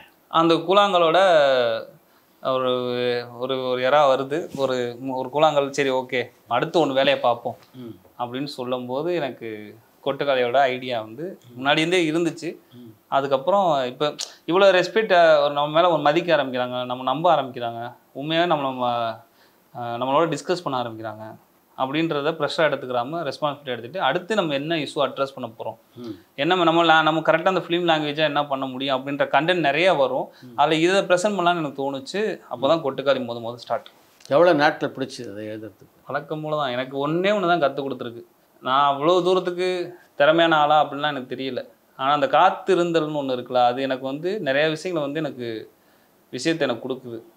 கூழாங்கல் எனக்கு கற்றுக் கொடுத்த ஒன்று, ஒரு ஃபேமிலியில் நடந்த ஒரு இஷ்யூ எடுத்துகிட்டு போய் நீ லேண்டில் வைக்கிற, அந்த லேண்டு உனக்கு நிறைய விஷயத்தை கொடுத்து இது குளோபலான ஒரு எமோஷன்ஸாக மாற்றுது. இதே வேலையை நீ ஒவ்வொரு படத்துக்கு செஞ்சேன்னா கண்டிப்பாக உனக்கான அங்கீகாரம், உனக்கான ஒரு இது இருந்துகிட்டே இருக்கும் அப்படின்றது எனக்கு கூழாங்கல் கற்றுக் கொடுத்துச்சு. அதுவே தான் கொட்டுக்காளிக்கு அப்ளை பண்ணேன். கொட்டுக்காளி கிட்டத்தட்ட 2.25 வருஷம் ப்ரீ ப்ரொடக்ஷன்ஸ் முன்னாடி நடந்திருக்கு. மதுரையில் போய் அதே மாதிரி ஒரு ஆஃபீஸ் போட்டு நாங்களாம் ஒரு பசங்க ஒரு 3-4 பேர் இதை எடுத்துகிட்டு டெய்லி நிலத்துக்குள்ளே போயிட்டு வந்து அங்கே இருக்க கேரக்டர்ஸ் இது எல்லாத்தையும் பேசி இந்த படம் பேக்ட்ராப் சம்மந்தமான இருக்கிற மெட்டீரியல் எல்லாத்தையும் ரிசர்ச் பண்ணி இந்த மாதிரி தான் நாங்கள் வந்து, அதனால் எனக்கு அதை மட்டும் நான் மாற்றக்கூடாதுன்னு நினைக்கிறேன். அப்போ தான் தொடர்ந்து நீங்கள் என்னை இன்டர்வியூ எடுத்துகிட்டு இருப்பீங்க, நானும் இங்கே உட்காந்து பேசிகிட்டு இருப்பேன். இல்லைன்னா அவ்வளோதான். கொட்டுக்காளி கதையை பொறுத்த வரைக்கும் ஒரு 5 வரிகளில் எழுதிவிடக்கூடிய கதை தான். திரைக்கதை தான் பிரம்மாண்டம். அந்த கதையிலேருந்து இப்படி ஒரு விரிவாக்கம் எங்கே பிறந்தது? அதுக்குள்ளே ஒரு ஸ்பேஸ் இருக்கா மட்டும் தான் எனக்கு தோணும். ஒரு ஐடியா வருதுன்னா அதுக்குள்ளே ஒரு ஸ்பேஸ் இருக்கா, அந்த ஸ்பேஸ்க்குள்ளே நம்ம இதெல்லாம் ஒர்க் பண்ண முடியுமா, அதுக்குள்ளே ஒரு டைம் இருக்கான்னு, அந்த கதைக்கான ஒரு டைம் இருக்கா, அது ஒரு ஈவெண்ட் தான், ஒரு பயணம் தான், ஒரு வில்லேஜ்லேருந்து இன்னொரு வில்லேஜுக்கு போகிற ஒரு பயணம் தான். அந்த ஸ்பேஸ் எனக்கு இருந்து இந்த பயணத்தின் வழியாக இதெல்லாம் பண்ண முடியுன்ற ஒரு சின்ன ஐடியா இருந்தாலே போதும், நான் எடுத்து எழுத ஆரம்பிச்சிருவேன். எனக்கு அதுதான் அதில் நான் பார்த்த விஷயம். அண்ட் கண்டென்ட்டாக ரொம்ப சின்ன ஐடியா, இதுக்குள்ளே இவ்வளோ அகம் சார்ந்த டைலாக் இவ்வளோ பேச முடியும், இவ்வளோ உரையாட முடியும். அவங்களோட இது நான் திரும்ப மனிதர்கள் யாரையுமே நான் நல்லவங்க கெட்டவங்கன்ற விஷயத்தையும் நான் போக மாட்டேன். அவங்களுக்கு எதெல்லாம் போதிக்கப்பட்டிருக்கு, எதெல்லாம் சொல்லிக் கொடுக்கப்பட்டிருக்கு, எதெல்லாம் இன்ஜெக்ட் பண்ணியிருக்கு, இதன் வழியாக ஒரு கான்ஃப்ளிக்ட் எடுத்துகிட்டு உரையாடுறான்ல, அதை பற்றி டிஸ்கஸ் பண்ணலாம் தான் இந்த படமே எடுத்தது. இது ஒரு முடிவு நோக்கி போகிற படம் கிடையாது. அந்த பயணத்தின் வழியாக அவங்க மனிதர்களை பற்றின ஒரு பெரிய அவங்க கதாபாத்திரம், பாண்டியோட கதாபாத்திரம் எல்லாத்துக்குள்ளேயும் இருக்கும். எல்லாரும் பாண்டியோட டிஸ்கஸ் பண்ணலாம். மித்த கதாபாத்திரங்கள் எல்லாருமே ஒவ்வொரு இது பண்ணுவாங்க. அப்புறம் இது ஒரு மாப் மென்டாலிட்டி ஸ்டோரி. இதில் வந்து 2 பேரை மட்டும் கூப்பிட்டு நீ போயிட்டு வா, இதை போய் நீ போயிட்டு அங்கே போய் பார்த்துட்டு வா அப்படின்னு சொன்னால் போக மாட்டாங்க. நான் என்ன போகிறது, இதெல்லாம் போய் கூப்பிட்டு பண்ணிட்டு இருப்பேன் அப்படின்வாங்க. இப்போ தனித்தனியாக போக சொன்னால் போயிருக்க மாட்டாங்க. இப்போ மொத்தமாக கூட்டமாக சேர்ந்து வாங்க போகலான்னே போவாங்க. ஏன்னா இந்த கூட்டமெல்லாம் இருந்தால் தான் இந்த கதையை நிகழும், இந்த பயணமே நிகழும். இல்லைன்னா நிகழ்ந்திருக்காது. அப்போ எனக்கு இதில் இப்போ கூழாங்கலுக்கும் இதுக்கும் எனக்கு பெரிய சேலஞ்சாக என்ன இருந்துச்சுன்னா, கூழாங்கல 2 கதாபாத்திரம் நீ வந்து கொண்டு விட்டு இதில் ஒரு 13 கதாபாத்திரம், எல்லாமே அவன் ஊரை உரிச்சு வச்ச மாதிரி இருக்கணும். அவன் எவனுமே வந்து பேசாமலாம் இருக்க மாட்டான். அவன் குறைவிலையே நெரிக்க முடியாது. அவன் நம்ம ஊர் ஸ்லாங்கில் வந்து கம்மா இருக்கவே இருக்காது, ஃபுல் ஸ்டாப்பும் இருக்காது. அதில் எந்த அளவுக்கு பேசாமல் இருந்தாங்களோ அது மாதிரி இந்த படத்தில் எல்லாரும் பேசிட்டு இருப்பாங்க. அது ஜாலியாக சந்தோஷமா இவ்வளோ பெரிய ஒரு என்ன சொல்ல, அந்த மனிதனை நான் அப்படி தான் புரிஞ்சுக்க பார்க்குறேன். அந்த ரொம்ப ஒரு மாதிரியான ஒரு பெயின்ஃபுல்லான ஒரு சுச்சுவேஷனில் தான் அவங்க இருக்காங்க. ஆனால் அவங்களுக்குள்ள எவ்வளோ ஹியூமர் இருக்குது, அவன் எப்படி பேசிக்கிறாங்க, அவங்க பேசிக்கிற ஸ்லாங்கில் எவ்வளோ ஹியூமர் இருக்குன்றதை இதில் டிஸ்கஸ் பண்ணணும்னு நினச்சேன். அதெல்லாம் இந்த ஸ்பேஸ் இருந்தாலே எனக்கு கண்டுபிடிச்சிருவேன், ஓகே இந்த கதைக்குள்ளே இவ்வளோ திரைக்கதை பண்ணலாம் அப்படின்ட்டு. சூரிய அந்த கதாபாத்திரத்துக்கு எப்படி தேர்வு பண்ணீங்க? இல்லை, அது எழுதி முடிச்சுட்டு எனக்கு பாண்டின்ற கதாபாத்திரத்துக்கு வந்து நம்ம யாரை நம்ம பண்ண வைக்கலாம் அப்படின்ற ஒரு டைலமா இருந்துகிட்டே இருக்கும்ல. எனக்கு அப்போ ஒருத்தர் டக்குன்னு வர்றாரு, கூழாங்கல்ல இவ்வளோ தூரத்துக்கு ஒரு அண்டர்ஸ்டாண்ட் பண்ணி ஒருத்தர் பேசியிருக்காருன்னா அவர்கிட்ட லைஃப் இருக்குது. அப்போ பாண்டியை பற்றி பாண்டியை அவருக்கு ஏற்கனவே தெரியும். பாண்டியை போய் சொன்னோம்னா அவனை எனக்கு தெரியும், வா அவனை நான் பண்ணுறேன் அப்படின்னு சொல்லுவாருன்ற நம்பிக்கை இருந்துச்சு. ஏன்னா கூழாங்கல்ல அவர் புரிஞ்சுக்கிட்ட விதம் இருக்குல்ல, அது என்னால் இமேஜினரியே பண்ண முடியாது. அப்படியா? சீரியஸாக நான் சும்மா இன்றைக்கு அவரை வச்சு படம் பண்ணிட்டேன் அப்படின்றக்கெல்லாம் சொல்லலை. அவர் கூழாங்கல்ல அண்டர்ஸ்டாண்ட் பண்ணி பேசின மாதிரி எனக்கு பயங்கர இமேஜினரியாகவே எனக்கு சூப்பராக இருந்துச்சு. அவரோட விஷனை நம்ம என்ன நினச்சோமோ, ஒரு எழுத்துக்கு வந்து நேற்று விஜய் சேதனை வந்து படம் பார்த்தாரு, கொட்டுக்கலை பார்த்தாரு. அவர் கொட்டுக்கலையை பற்றி பேசும்போது எனக்கு ரொம்ப ஹாப்பியாக இருந்துச்சு. எழுதியிருப்போம்ல, அதுக்கு பக்கத்தில் வந்து பேசுகிற மாதிரி இருக்கும் அந்த கமெண்ட்ஸ். எனக்கு இப்படி ஒரு ஃபிலிம் மேக்கருக்கு நடந்துச்சுன்னா அவன் ரொம்ப ஹாப்பியாக ஃபீல் பண்ணுவோம். நம்ம எதை நோக்கி எழுதியிருக்கோமோ அது பக்கத்தில் வந்து யாராவது டிஸ்கஸ் பண்ணும்போது, இல்லை அதை தாண்டி டிஸ்கஸ் பண்ணும்போது ரொம்ப ஃபிலிம் மேக்கர் எல்லாருமே ஹாப்பியாக இருவாங்கல்ல. அது மாதிரி கூழாங்கல்ல வந்து சூரியனை பேசினார், பயங்கர சந்தோஷமாயிருச்சு. பேசினாரு, விட்டுட்டோம். ஆனால் பாண்டியை பற்றி கொட்டுக்காளி எடுக்கலாம், பாண்டிக்கான கதாபாத்திரம் போது இந்த லைஃப்பை தெரிஞ்சவங்க இந்த பாண்டி கதாபாத்திரத்தை எதன் வழியாவது சின்ன வயசுலேருந்து கடந்து வந்தவங்ககிட்ட போய் இதை சொன்னால் நல்லா இருக்கும்னு போது எனக்கு சூரியனே ஞாபகத்துக்கு வந்தார். போய் சொன்னேன், அவனை எனக்கு நல்லா தெரியும், அவனை நான் இப்போ எடுத்து பண்ணுறேன். ஒரு மறுவார்த்தை ஒன்றும் கிடையாது, ஒரு மறுவார்த்தை எதுவுமே கிடையாது. ஃபஸ்ட்டு மீட்டிங்கு இந்த கேரக்டர் சொல்லி இப்படி ஒரு கதைன்னே இப்படி போய் முடியும்னு சொல்லும் போதே அந்த லைஃப் தெரிஞ்சிருந்தனால, அதோட வீரியம் தெரிஞ்சிருச்சு. அதனால் ஓகே சொல்லிட்டேன். அந்த அனாபென் எப்படி வந்தாங்க? அனாபென் வந்து எனக்கு அவங்களோட முதல் படத்துலேருந்து நான் பார்த்துக்கிட்டு இருக்கேன். அவன் பயங்கர எனக்கு ஆக்டிங்காக அவங்க பயங்கரமாக எனக்கு ஹோல்டு பண்ணுவாங்க. எனக்கு வந்து இதில் படத்தில் ஒரே இடத்துல தான் டைலாக்கு, ஃபுல் எமோஷன்ஸையும் அவங்களோட ஃபுல் தாட்டையும் அவங்க ரியாக்ஷன் சொல்லியாவே கம்யூனிகேட் பண்ணணும். யார் பண்ண வச்சா நல்லாயிருக்கும்னு நம்ம யோசிச்சுட்டு இருக்கும்போது எனக்கு இவங்க வந்தால் எப்படி இருக்கும். இப்போ அண்ணன் வந்து போய் சொன்னோம், அவர் இந்த கதையை இது பண்ணிட்டாரு, இந்த கல்ச்சர் தெரியுதுல, இவங்க எப்படி நம்ம வந்து சொல்கிறது, எப்படி போய் ரீச் பண்ணுறோன்னு பார்த்து சும்மா ட்ரை பண்ணேன். பார்த்தா ஈஸியாக கிடச்சிட்டாங்க, கான்டாக்ட் எனக்கு ஈஸியாக கிடச்சிருச்சு.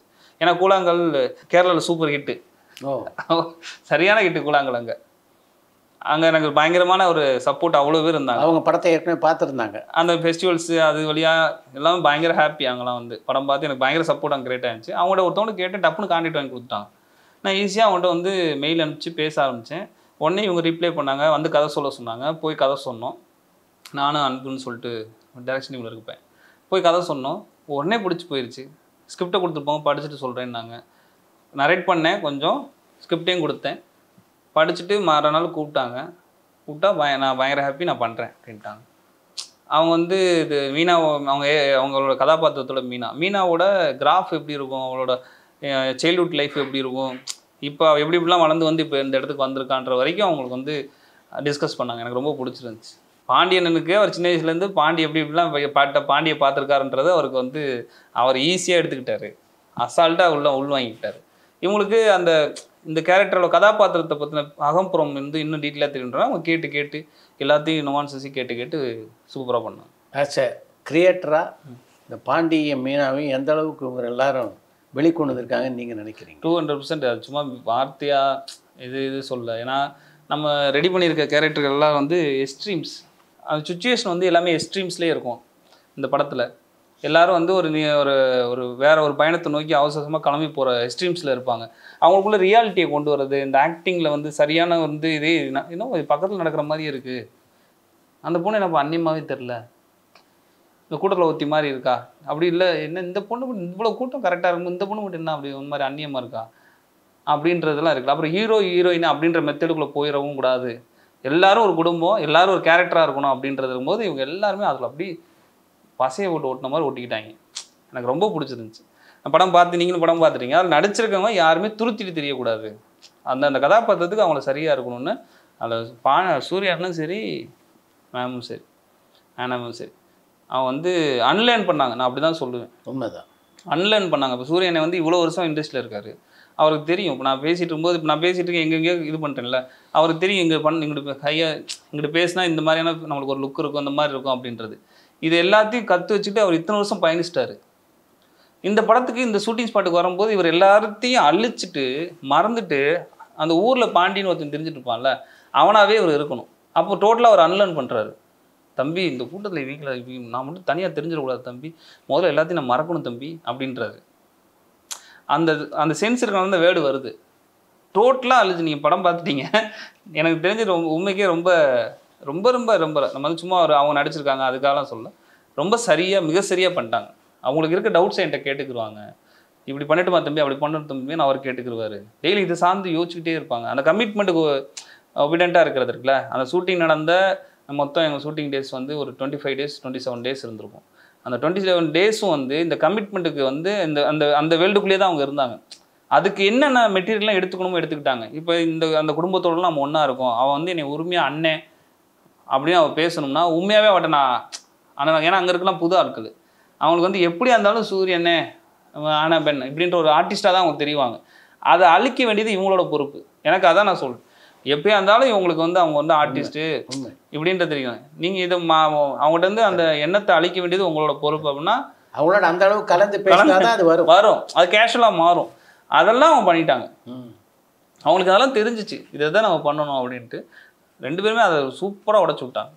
இந்த 2 பேரை தாண்டி இந்த படத்தில் நடிச்சிருந்த மற்ற நட்சத்திரங்கள்லாம் இவங்க எவ்வளோ எக்ஸ்பீரியன்ஸ் ஆர்டிஸ்ட்டோ அதுக்கு போட்டி போடுற மாதிரி பிச்சு தள்ளியிருந்தாங்க. எங்கேருந்து அவங்களெல்லாம் அப்படி தேர்ந்தெடுத்தீங்க? எல்லாமே அக்கா தங்கச்சிய மாமன் மச்சான் தம்பி ஃப்ரெண்ட்ஸு எல்லாருமே தான். ஏன்னா ஒரே பயிற்சி தான். நம்ம அந்த கதாபாத்திரங்கள் எல்லாத்தையும் அவங்களுக்குள்ள உள்ளே இறக்கி அவங்களோட அந்த கதாபாத்திரங்களோட அவங்களோட டிஸ்கஸ் பண்ண வச்சு அவங்க கதாபாத்திரம்லாம் என்னென்னலாம் பண்ணும், அவன் ரியலாக ஒன்று பண்ணிக்கிட்டு இருக்க மெத்தடும் இருக்கணும். அவன் திடீர்னு நம்ம கேமரா பார்த்தோன்னே கான்சியஸ் ஆகிடக்கூடாது. பிரச்சனை அதுக்கு தான் டைம் ஆகும் ரொம்ப. அவன் கேமரா அவன்கிட்ட முன்னாடி அவனை பதிவு பண்ணிட்டு இருக்கின்ற அந்த கான்சியஸை வந்து அழிக்கிறது தான் ரொம்ப கஷ்டமாக இருந்துச்சு. அதுக்கப்புறம் அதை வந்து பயிற்சி வழியாக ஒன்று அவனை பதிவு வச்சு எதுக்கு இதை எடுத்து நீட்டுற அப்படின்னு சொல்கிறேன் வந்து அதை இருக்குன்றதே மறந்து பேசுகிற அளவுக்கு ஒரு இடத்துக்கு கொண்டாடணும்ல. அந்த இடத்த அச்சீவ் பண்ணுறது தான் ரிஹர்சலில் நம்மளோட டார்கெட்டு. அதை அச்சீவ் பண்ணால தான் இப்படி நடக்குது. இந்த கிராமத்து ஜனங்களோட எத்தனை நாள் ஒத்திகை பண்ணீங்க?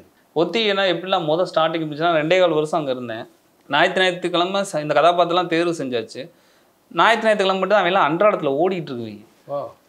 அவங்க அங்கேயும் அதான் எனக்கு அவங்கள பதிவு பண்ணும்போது தான் எனக்கு போக வந்து சண்டே அந்த ட்ரெயின். ஆமாம் காலைல வந்து அந்த பயிற்சியில் ஈடுபட்டு அப்படியே நைட்டு வரைக்கும் கிடையாது கிடப்பாங்க. அப்படியே சந்தோஷமாக சிரித்து பேசி அதெல்லாம் எவ்வளோ வீடியோ இருக்குன்னா சந்தோஷமாக சிரித்து பேசி அப்படியே பயங்கரமாக இருக்கும். அது அப்புறம் போயிடுவாங்க. திரும்பி திங்கக்கிழமை வந்து அவன் அன்றாடத்தில் ஓட ஆரம்பிச்சு அவன் ஞாயிற்றுக்கிழமை எதிர்பார்த்துக்கிட்டே இருப்பான். ஞாயிற்றுக்கிழமை காலைல வந்து நின்றுவாங்க எல்லாரும். இப்படி பயிற்சி ஆரம்பிச்சு அப்புறம் நாட்கள் தாண்ட மொத்தமாக அவங்க பார்த்துட்டு இருக்க வேலையெல்லாம் விட்டுட்டு 24 hours நம்ம கூட கிடக்க வேண்டிய சூழலுக்கு வந்துச்சு. அதெல்லாம் அவங்க பொறுத்துக்கிட்டு எல்லாம் பண்ணி வந்து சேர்ந்துட்டாங்க. பொட்டுக்காளி படத்தை பொறுத்த வரைக்கும் அதனுடைய ஆரம்ப நிலையிலேயே சிவகார்த்திகேயன் அந்த படத்துடைய தயாரிப்பாளராக உள்ளே வந்துட்டாரா? அவர் முதலேருந்தே இந்த நம்ம அடுத்து ஒன்று பண்ணுவோம்ப்பா அப்படின்னு சொல்லிட்டாரு. கூழாங்கல் பார்த்தவனுடைய வெளிப்பாடு அது? ஆமாம், கூழாங்கல் பார்த்த ஒரு வெளிப்பாடு தான். ஏதோ நீ புதுசாக ஒன்று பண்ணியிருக்க நம்ம பண்ணுவோம் அப்படின்னு சொல்லிட்டாரு. அவர் ஸ்டார்டிங்லேருந்தே இந்த ஸ்கிரிப்டை வந்து நம்ம அடுத்து ஒன்று பண்ணுவோம் சொல்லிட்டாரு. நான் போய் கதையை சொல்கிறேன், அதெல்லாம் வேணா இப்போ நம்ம பண்ணுவோம்ப்பா அப்படின்ட்டாரு. இருந்தாலும் எனக்கு கதையை படிக்கணும்னு கொடுத்தேன். அதை கொஞ்சம் படித்தார். படிச்சுட்டு ரொம்ப சந்தோஷப்பட்டார். இது எனக்கு கேட்டால் நான் இப்போ எப்படி சொல்லுவேன், நான் போய் வந்து எதுவுமே நம்மளோட புத்திசாலித்தனம் வந்து ஸ்கிரிப்டில் தெரிஞ்சிடக்கூடாது, அந்த நம்ம ப்ரொஜெக்ட் பண்ணுற சினிமாவில் தெரிஞ்சிடக்கூடாதுன்றதை நான் ரொம்ப தீவிரமாக இருக்கேன். நான் புத்திசாலித்தனம் மட்டும் ஸ்க்ரீனில் தெரிஞ்சிடவே கூடாது அப்படின்ட்டு. அப்படி இருந்தும் நான் ஒரு முடிவு எடுக்கிறேன், மியூசிக் வேணாம் அந்த படத்துக்கு அப்படின்னு சொல்கிறேன். அது வந்து எனக்கு தெரியல எவ்வளோ பேர் ஒத்துக்குறாங்க என்னன்னு தெரியல. அப்படியாப்பா சரி எதனாலப்பான்னு கேட்டார். இல்லை இந்த வெஹிக்கிள்ஸோட சவுண்ட்ஸ்லாம் இருக்குல்ல, share auto, M80, scooty, Splendor, ambience, அந்த காற்று, இது எல்லாம் சேர்ந்து நம்ம அப்படியே ஒரிஜினலாக கொடுத்தாதான் பார்வையாளர்களுக்கும் பயணிச்சுக்கிட்டே இருக்க மாதிரி இருக்கும் அவங்களோட சேர்ந்து. எல்லாரும் சேர்ந்து பயணிப்பாங்க. அதான் இந்த எனக்கு படம் ஆரம்பிச்சு ஒரு 10 நிமிஷம் கழிச்சு எல்லாருமே இந்த பயணத்துக்குள்ளே வந்துருவாங்கன்னு நம்புகிறேன். அப்படி நம்பி ஒரு படம் பண்ணியிருக்கோம். அவங்க பயணத்துக்குள்ளே வந்து அவங்களோட சேர்ந்து பயணிக்க ஆரம்பிப்பாங்க. எல்லாரும் வந்தாங்க. அதான் நன்றி சார். வந்து பயணிக்க ஆரம்பிப்போம். பயணத்தின் முடிவில் வந்து நாங்கள் முடிச்சிருவோம் அந்த பயணத்தை. நாங்கள் படத்தையும் நிறுத்திடுவோம். இந்த பயணிச்சு யாருமே வந்து அதுலேருந்து வெளியே வந்துருக்க முடியாது.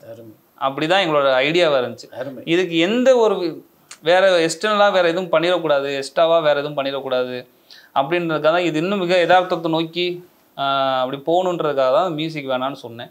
அவர் ஓகே கரெக்டு தான்ப்பா ஓகேப்பான்ட்டார்.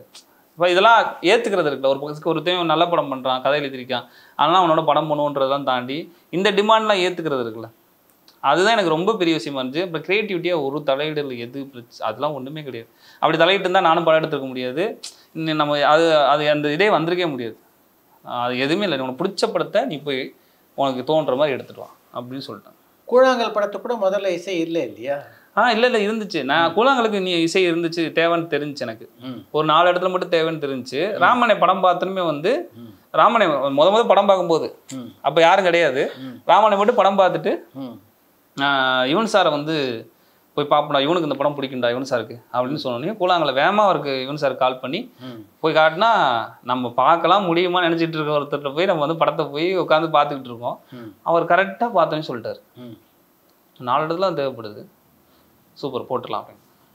எனக்கு ஆச்சரியமாக இருந்துச்சு. என்ன நம்ம பண்ண இந்த படத்துக்கு அவர் வந்து அப்படின்றத மைண்ட் செட்டில் இருந்துச்சு. அதே மாதிரி மறுநாள் இன்னும் கூழாங்கலோட நிறைய ஆளுகளுக்கு அந்த ஒரு அந்த டோன் இருக்கும், ரிங் டோன் இருக்கும். அப்படி சூப்பராக ஒரு பண்ணி கொடுத்தாரு. ஒரு 4 பீஸ் தான், ஆனால் சூப்பர். அது அப்படியே அவ்வளோ யூனிக்காக அவ்வளோ இதாக ஃபாரினில் படம் பார்க்குறவங்களாம் அந்த தீமுலாம் வந்து கேட்டு அப்படியே ஒரு மாதிரி ஃபீல் பண்ணியிருக்காங்க. அது ராமனை மூலிமா யுவன் சாரை மீட் பண்ணி யுவன் சார் அந்த படத்துக்கு போட்ட கான்ட்ரிபியூட் தான். அவர் அது என்ன ஒன்று ஏதாவது ஒரு அந்த அவர் ஒர்க் பண்ண டயத்துக்கு இல்லை அவருக்கு எதுவுமே பண ரீதியாக அதெல்லாம் எதுவுமே பண்ண. படம் நல்லா இருக்குது, படம் பிடிச்சிருக்கு, நான் பண்ணுறேன். படத்துடைய முதல் பிரதியை பார்த்துட்டு சிவகார்த்திகேயன் என்ன சொன்னார்? நம்ம கொட்டுக்காளியோ 2 வாட்டி ஃபர்ஸ்ட் ஒரு டைம் பார்த்துட்டாரு. அப்புறம் அவன் அக்கா எல்லாரும் சேர்ந்து ஒரு வாட்டி பார்த்துருக்காங்க. ரொம்ப பயங்கரமாக பிடிச்சிருந்து.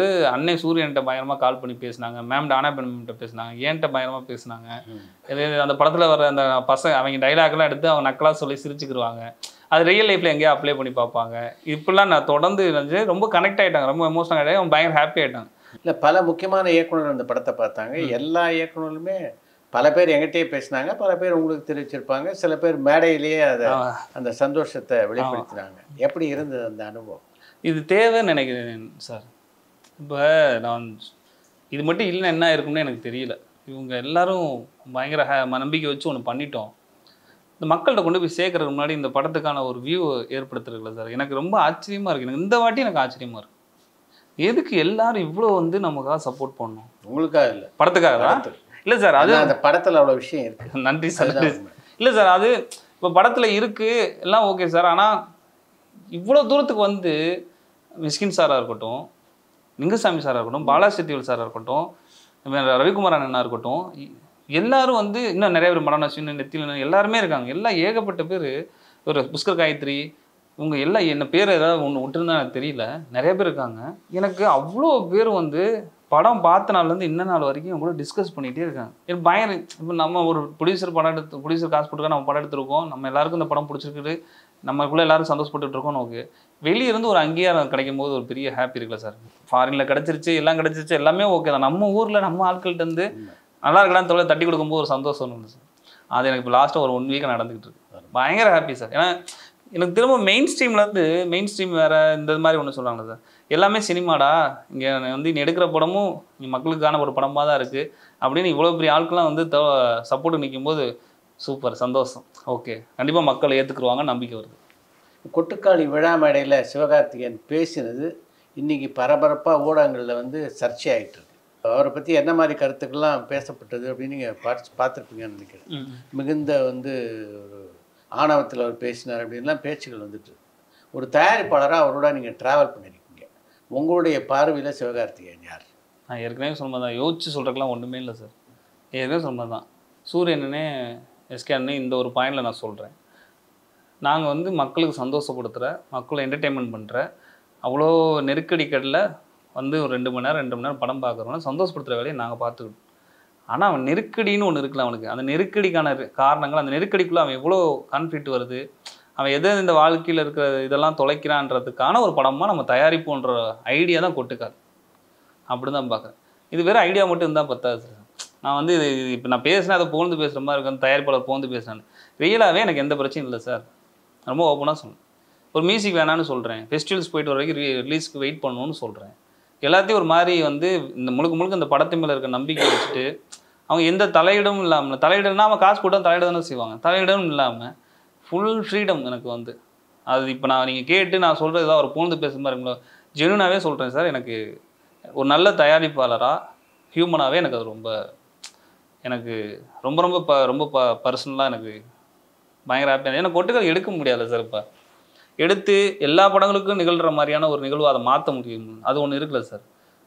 நான் கூப்பிட்றேன், நான் தான் டேரக்டரை போய் கூப்பிட்றேன், எல்லாரும் எனக்கு தெரிஞ்சவங்களை கூப்பிட்றேன், அவங்களாம் வந்துடுவாங்க. நான் வந்து உட்காந்து பார்க்குறதுக்கான இடத்த எல்லாத்தையும் உருவாக்கி கொடுக்குற தயாரிப்பாளர் தான் சார். எனக்கு பயங்கரமான சந்தோஷம். வெற்றிமாறன் சொன்னது தான், விழா மேடையில் வந்து படத்தை பார்த்துட்டும் விழா மேடையில் வந்து சொன்னது தான். இது ரொம்ப இவங்க உள்ளே இருக்கனால இந்த மாதிரியான கண்டென்ட்டை மெயின் ஸ்ட்ரீமுக்கு கொண்டு போய் வைக்கணுன்ற ஒரு தாட் இருக்குல்ல சார், அதுவே எனக்கு பெரிய ஜென்யூனாக தெரியுது. அது ரொம்ப பெரிய குவாலிட்டி சார். நான் தொடர்ந்து அதை வந்து எல்லாத்துலேயுமே இருக்கும். நான் இவர்கிட்ட வந்து நான் அதை பெரிய ப்ளஸ்ஸாக பார்க்குறேன். ஒரு பக்கம் கூழாங்கல், ஒரு பக்கம் கொட்டுக்காளி, எப்படி இருக்குது பயணம்? இல்லை சார், எதுவுமே இல்லாமல் நான் அதான் தோணுச்சு, என்னென்னமோ எப்படியோ ஆகி லைஃப் மாறி போயிருக்க ஒரு ஆள் வந்து இங்கே வந்து இவ்வளோ மாதிரியான விஷயங்கள்லாம் பண்ணி 2 படம் நம்ம நினச்சது 2 படம் பண்ணியிருக்கோம் சார். ஒரு படம் இல்லை, 2 படம் பண்ணிட்டோம். அது எனக்கு பயங்கர ஹாப்பியாக இருக்குது சார்.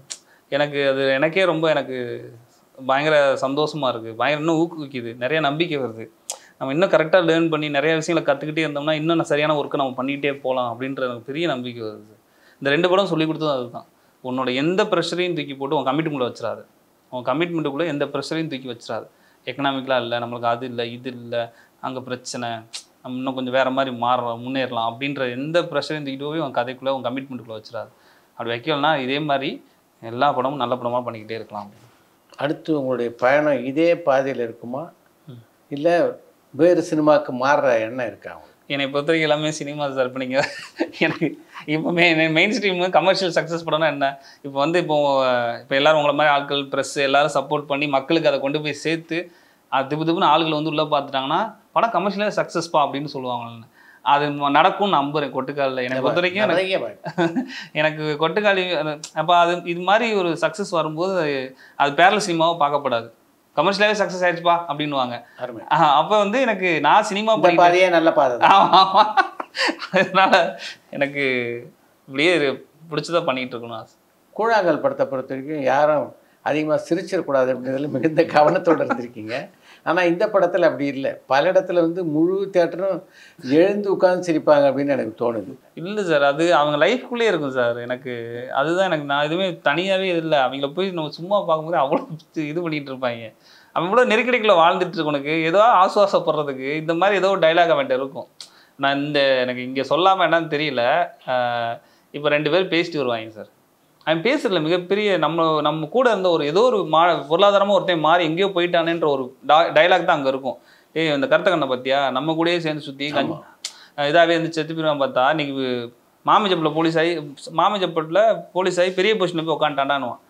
அதுக்கு இவன் சொல்லுவான், அண்ணன் வண்டி ஓட்டிகிட்டு இருக்கேன், உர்றா அவங்க அப்பா ஹவுஸில் உட்கார நேரம் அப்படின்னுவான். இது நான் எழுதலை, அது டைலாக் இருக்குது ஆல்ரெடி. அதுக்குள்ள அவன் பெரிய ஒரு அசால்ட்டாக ஒரு பெரிய ஒரு பிளாசபியாக ஒன்று பேசிட்டு போயிடுவான். இது எனக்கு ரொம்ப சந்தோஷத்தை கொடுக்குது. இப்போ இந்த பயணத்தின் வழியாக இவங்க எதெல்லாம் பேசுவாங்க, எதெல்லாம் டைலாக் வைப்பாங்க. திடீர்னு நிலம் வந்ததை பற்றி பேசுவாங்க, ரியல் எஸ்டேட்டை பற்றி பேசுவாங்க, திடீர்னு நான் வந்து மூடநம்பிக்கையில் இதை சார்ந்து பேசுவாங்க. இந்த மாதிரி ஏகப்பட்ட விஷயங்கள் அவங்களுக்குள்ளே பேசும்போதே பயங்கர அதுக்குள்ளே இருக்க சின்ன சின்ன ஹியூமரை வந்து நம்ம தேடி இது பண்ணாலே போகும் சார். ரொம்ப ஈஸியாக தான் இருந்துச்சு. அதனால் இந்த கொட்டுக்காலில் வந்து படம் முழுக்க வந்து இந்த மாதிரி என்கேஜிங்கான ஃபேக்டர் இருக்கும். சூரிய அனபன் 2 பேரை தாண்டி இந்த படத்தை பொறுத்த வரைக்கும் கூட நடிச்சிருக்க எல்லா நட்சத்திரங்களும் இவங்களுடைய நடிப்புக்கு கொஞ்சம் கூட கம்மி இல்லை. அந்த அளவுக்கு பிரமாதமாக நடிச்சிருக்காங்க. சீனாவே உங்கள் படத்தை வந்து பல காட்சிகள் வந்து என்னால் சொல்ல முடியும். படம் வெளியாக சூழ்நிலையில் நாம் அதை பற்றி இப்போ டிஸ்கஸ் பண்ணுறது அவ்வளோ சரியாக இருக்காது, இன்னொரு செஷனில் வச்சுக்கலாம். ஆனாலும் ஒரு குறிப்பிட்ட விஷயத்த சொல்லி ஆகணும்னு நினைக்கிறேன். சூரியனுடைய சிஸ்டராக நடிச்சிருந்த அந்த பெண் அதாவது ஒரு மாதவிடாய் தருணத்தில் அவங்க இருக்காங்கன்ற அந்த வேதனையை அந்த க்ளோஸ்அப்பில் எனக்கு தெரிஞ்சு இன்றைக்குள்ள எந்த பண்பட்ட நடிகையாலும் அவ்வளோ அழகாக அதை வெளிக்காட்ட முடியாதுன்னு நினைக்கிறேன். அந்தளவு ப்ரில்லியண்ட்டாக பெர்ஃபார்ம் பண்ணியிருந்தாங்க. எப்படி சார் ரொம்ப நன்றி. என்னன்னா நம்ம நினச்சி பண்ண ஒர்க்கெல்லாம் யாராவது இப்படி அண்டர்லைன் பண்ணி கேட்கும்போது தான் அதுக்கு பின்னாடி என்ன நடந்துருன்றது என்னால் நம்மளை சொல்ல முடியும். என்னென்னா சார், நான் சீரியஸாக சொல்லுறேன் சார், அந்த ஷார்ட் வந்து 3 நாள் எடுத்தோம் சார். ஒருத்தானா 3 நாள் எடுத்தோம். டெய்லி ஒரு கிட்டத்தட்ட வந்து மித்த ஷூட்லாம் முடிச்சுட்டு சாயங்காலம் ஒரு 3:30க்கு மேலே அந்த லைட் இறங்கிரும். அதுக்கு 3:30லேருந்து ஒரு 4:45 வரைக்கும் அந்த ஷார்ட்டை வந்து 3 நாள் தொடர்ந்து எடுத்துகிட்டே இருந்தோம். அந்த பெண்ணுக்கு வந்து நான் சொன்னது தான், அவங்க பேர் அந்த படத்தில் ராணி. அவங்க ராணி, இந்த மாதவிடாய் இந்த மாதிரியான ஒரு பிரச்சனை எனக்கு இதாகிருச்சு, அதுக்கு நான் ரியாக்ட் பண்ணுறேன் அப்படின்றத இது வரைக்கும் எனக்கு தெரிஞ்சு யாரும் பதிவு பண்ணல. இந்த உலகத்திலே அதுக்கு இமேஜ் கொடுக்க போகிற நீ ஒருத்தி. எனக்கு தெரிஞ்சு நீ தான் அந்த எமோஷன்ஸை, அந்த ஃபேஸ் ரியாக்ஷன்ஸை எனக்கு தெரிஞ்சு நீ தான் ஃபஸ்ட்டு நம்ம ஒன்றை தான் நாங்கள் பதிவு பண்ண நினைக்கிறோம். இது ஒட்டுமொத்த பெண்களோட எல்லாரும் இதை அக்செப்ட் பண்ணிக்கிற ஒரு ரியாக்ஷன்ஸாக இருக்கணும். இதை நீ பண்ண போகிற நீ ஒருத்தி தான் ஃபஸ்ட்டு, அப்போ இதுக்கு எப்படி பண்ணணும் நீ ஃபீல் பண்ணிக்கோ அப்படின்னு சொல்லி அந்த பொண்ணு வந்து 3 நாள் அதை பண்ணி ஒரு இடத்துல வந்து மிக சரியாக பண்ணிடுச்சு. எனக்கு அதெல்லாம் எனக்கு நீங்கள் அண்டர்லைன் பண்ணும்போது ரொம்ப சந்தோஷமாக இருக்குது சார். Brilliant performance. இது மாதிரி எல்லா நடிப்பையும் சொல்லாது. அந்த ஆட்டோவில் பயணம் பண்ணவங்க, டிவிஎஸ் ஃபிஃப்டிலேயே பயணம் பண்ணவங்க, இது மாதிரி தனித்தனியாக குறிப்பிட்டு சொல்லலாம். அவங்கள பற்றி நம்ம பேசுகிறதுக்கு இன்னொரு நிகழ்ச்சியில் சந்திப்போம். நன்றி. உங்கள் அனுபவத்தெல்லாம் நம்ம ரசிகர்களோட பகிர்ந்து கொண்டோம் சார். ரொம்ப நன்றி சார். சப்போர்ட் வேணும் சார். அந்த மாதிரி எனக்கு இன்டர்வியூ கொடுக்கலே கொஞ்சம் இதாக சார். இங்கே வந்து இவங்க தான் இது பண்ணுவாங்க, இந்த மெயின் ஸ்ட்ரீமாக. இப்போ இங்கே வந்து நீங்கள் இப்போ பேசுகிற இன்னும் நிறைய பேத்துக்கு போய் சேரும். கொட்டுக்காளி வந்து எல்லாத்துக்கும் போய் இது பண்ணுவாங்க தான் ஆசை. இல்லை, இந்த படம் நிச்சயமாக மிகப்பெரிய வெற்றியை தேடித்தரும். ஐயோ sir, thank you sir. Thank you sir. பரபரப்பான சினிமா செய்திகள், நட்சத்திரங்களின் பேட்டிகள், சினிமா வரலாறு ஆகியவற்றை பார்க்கவும் படிக்கவும் உங்களுக்கான இணையதளம் tourantalkies.co.